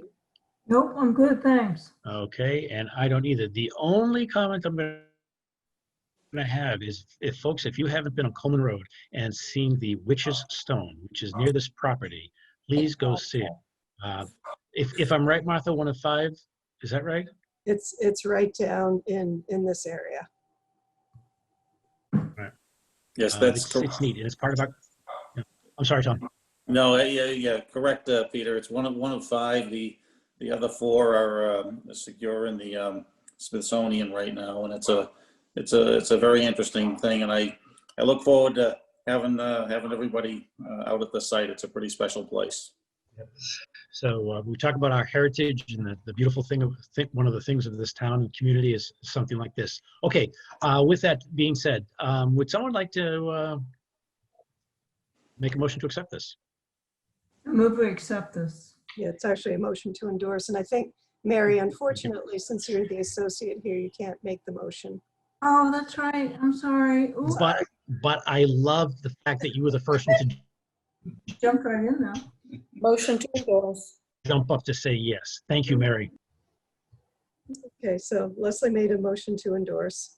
Second. Who was that? Was that, I think that was George. okay. On the motion, discussion? Okay. Larry, how say you? Yes. George? Yes. Woody? Yes. Leslie? Yes. Mary, how do you feel? Yes. All right, and the chair's in favor as well. Thank you very much. Great. Thanks, folks, and thank you for allowing me into all of your homes this evening. Appreciate it. Thank you, Tom. Okay, see you soon. All right. Tom, before you go, are you Yes. still there? Just so we will need to, Pete is authorized to sign the plan. He's the only one who actually needs to do that. So I'll coordinate with him to get that signed and then let you know when the Mylar is ready to be Okay. picked up. That sounds great. I really appreciate it. Thank you very much. It probably won't be until sometime next week. All right. That's quite all right. I understand. Everybody needs some rest after tonight too. So. All right. Okay. Thanks. Thank you very much. Bye. Martha, continuing on our agenda, we said that last appearance is submission is not going to be taking place. Is that right? The other A&R is not taking place. Okay, great. The only, Beautiful.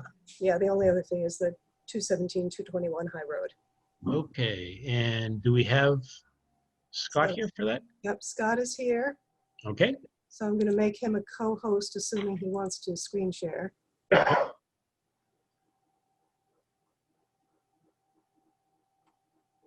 And he's muted right now. Doug Duchesne is here, and Good evening, everyone. Good evening. hi, Scott. Hey, Scott.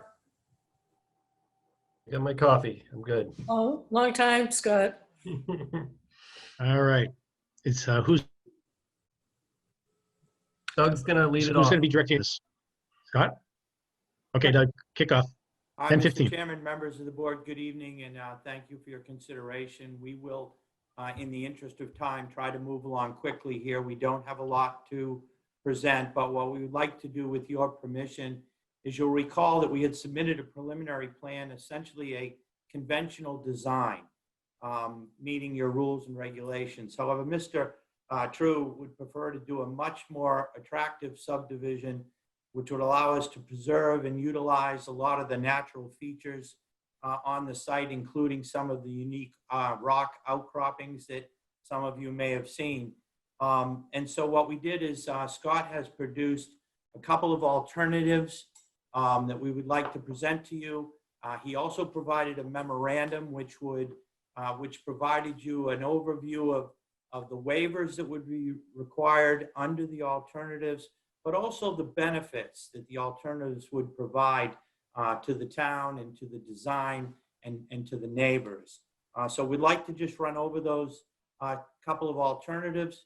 And then Mr. True would like to just provide the board a quick overview of his landscape proposal or a landscape design he has been working on, and also show you a rendering of his proposed renovations of the existing home, which is quite nice. So we can do that in very short order, but with your permission, I'd like to let Scott give you an overview of the alternatives, and then Adam will give you a quick overview of his landscaping and renovation design.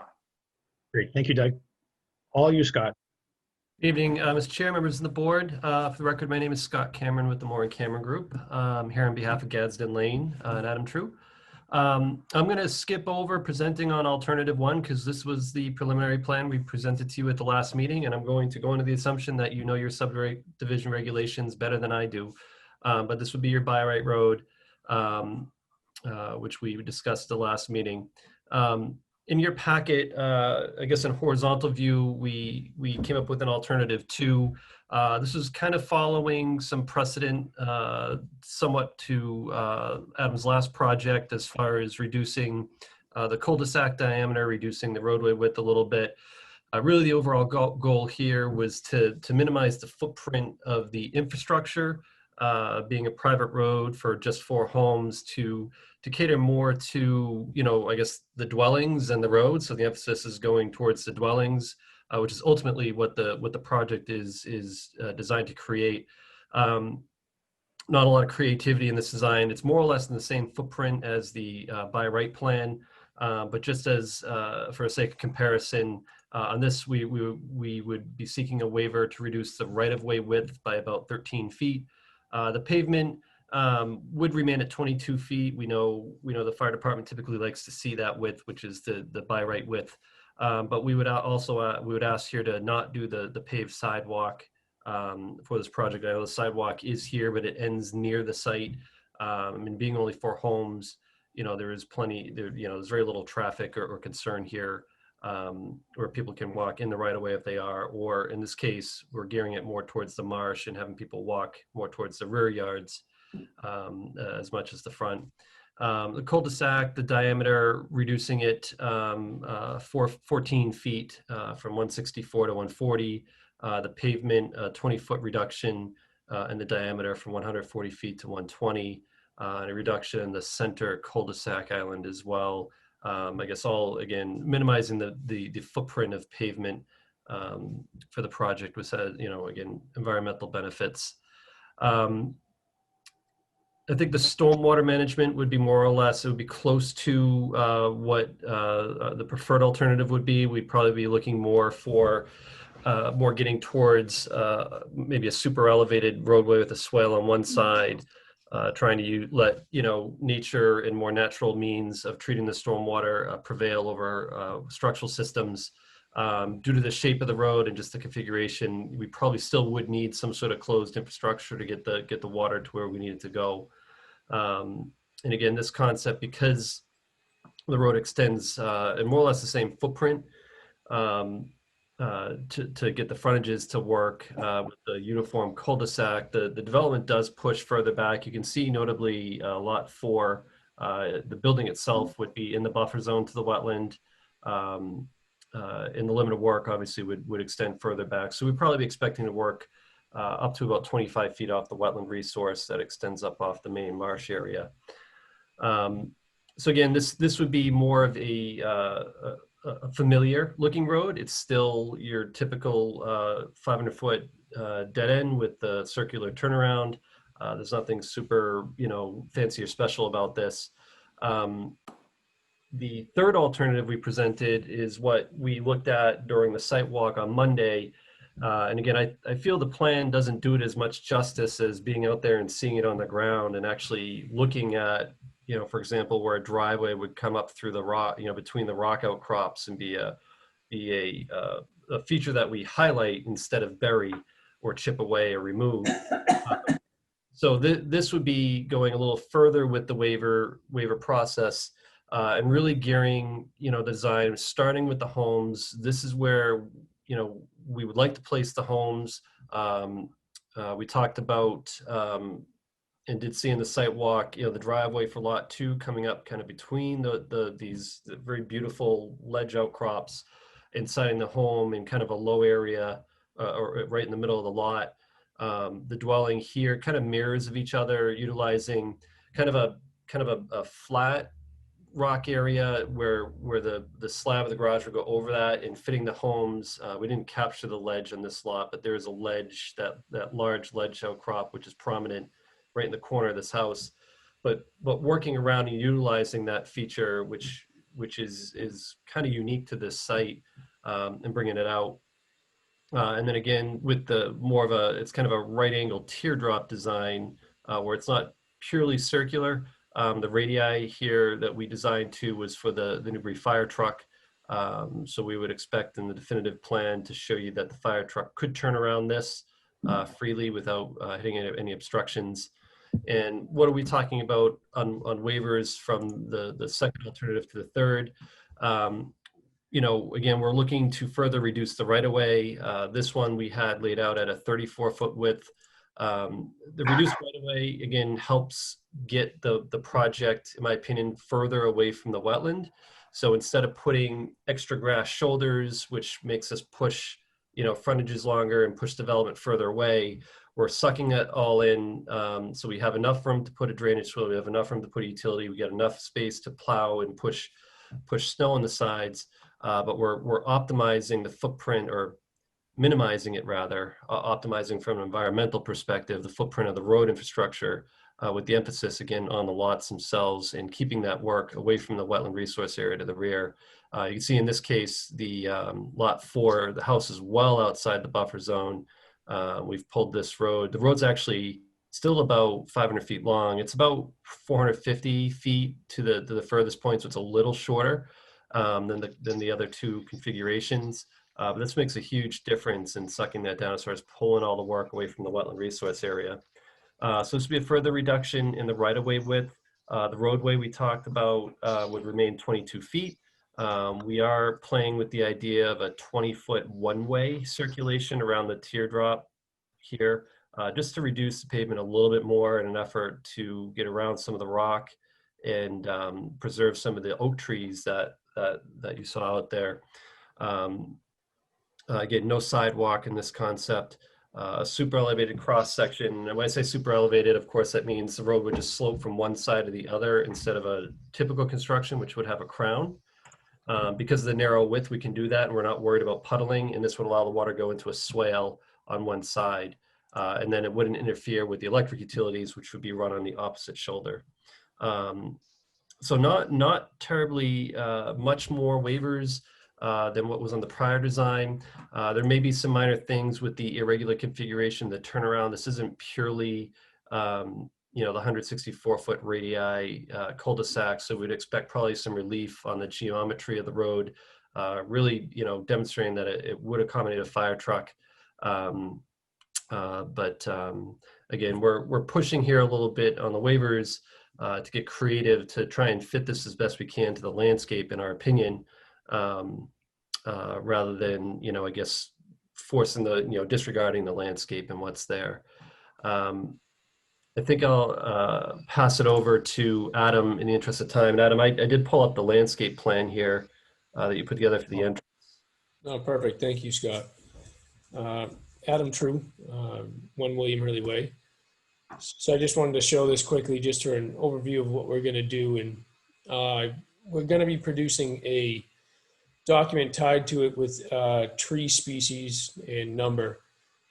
So this is coming in the entrance here. We'll have a kind of a stone edging and a mailbox, and then we're going to do some larger, more mature trees in a planting bed kind of behind it.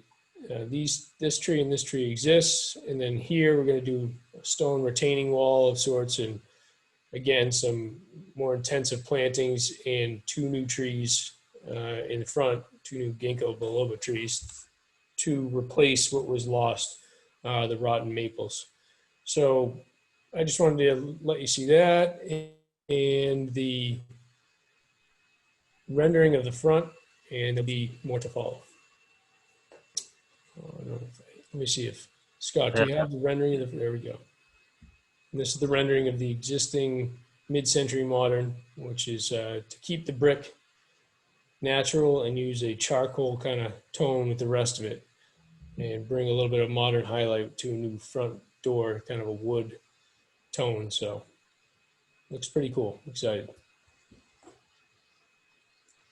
So just to recap, you know, I think you know, our intentions here, we started with kind of what we would consider a yield plan.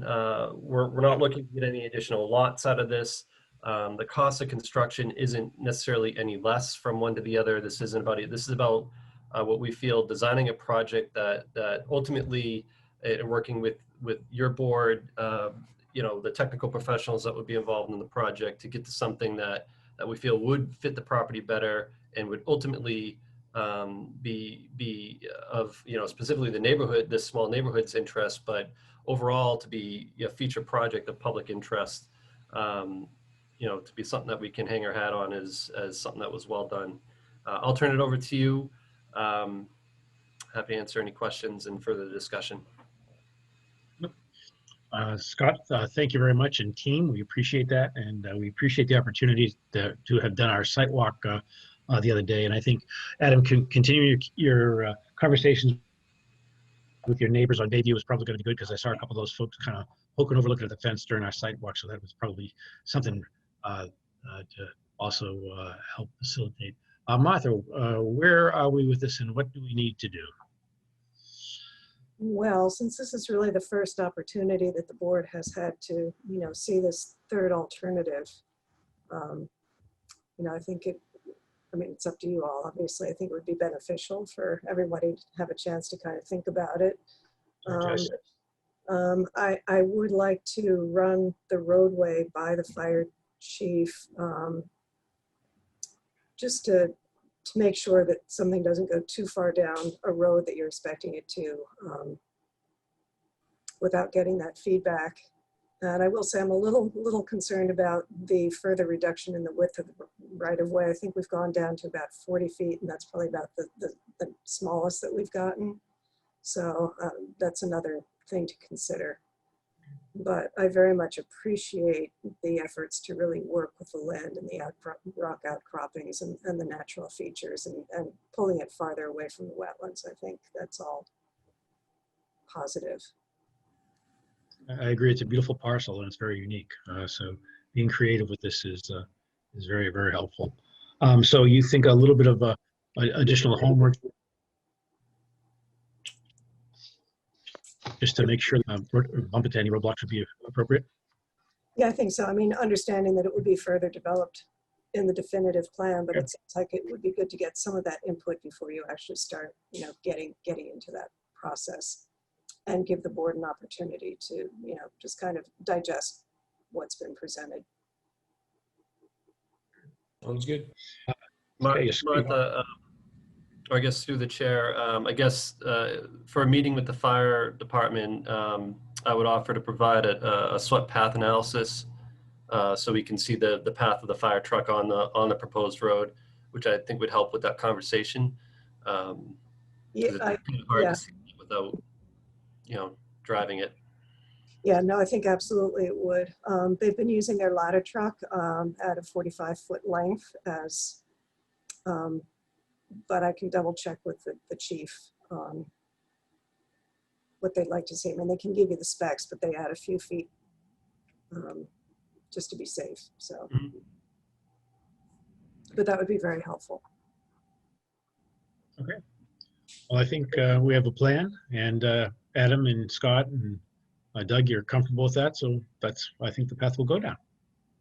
All right. Perfect. Oh, Doug, you're muted. Sorry, Mr. Chairman, that sounds fine. We would expect to then come back to the board after you all had a chance to digest our alternatives, and an opportunity to meet with the fire department to show that we can make it work. And then we'll look forward to your direction in developing the definitive plan. Great. Wonderful. Thank you very much, gentlemen. Have a good evening. What's if I can ask what the date of the next meeting is? The next meeting is October 21st. Okay. Thank you. And the one after that is November 4th. Thank you very much. Beautiful. Thank you very much. Thanks. Good night. Thank you. Good night now. All right, let's see where we are on our agenda, Martha. We're old business. I see the word none next to new business. Is that That is correct. Figured there was enough old business word? tonight. All right. All right, and I think our financial report, we're going to be visiting next month. A little bird told me that. Yeah. Or next meeting. Town planners report. Do we have anything to summate? I don't think there's anything Okay. tonight Great. that's critical. Beautiful. Leslie, anything burning from the select board? Yeah, they are Larkin Mill Dam removal. They want to do a feasibility study and look for a grant so that they can open up the fishway to get to Pentucket Pond in Georgetown. They want to bring back citizens' concerns, but keep everything to only what's on the agenda and a 3-minute. Each person gets 3 minutes to talk about it without going into repetition.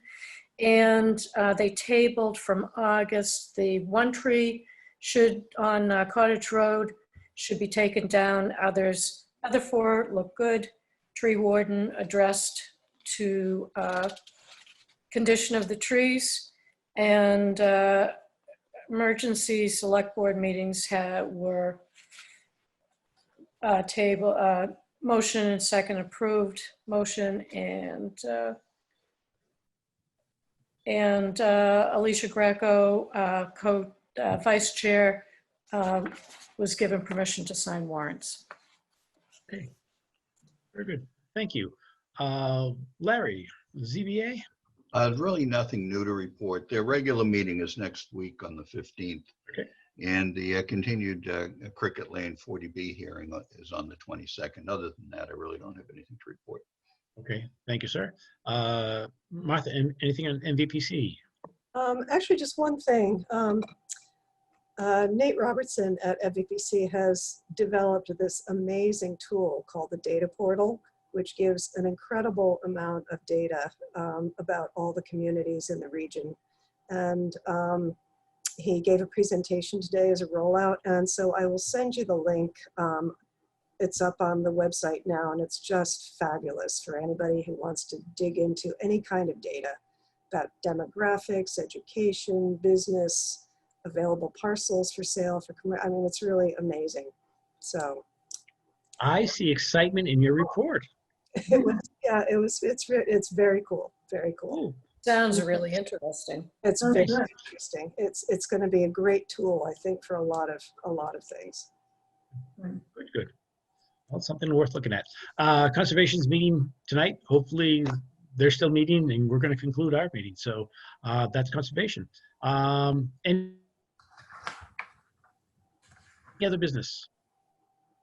I'm not missing anything? Okay, guys, I want to thank you very much for a very, very good meeting. A lot to get through, but I appreciate your support and participation. Motion to adjourn. Is there a second? Second. Is there a second?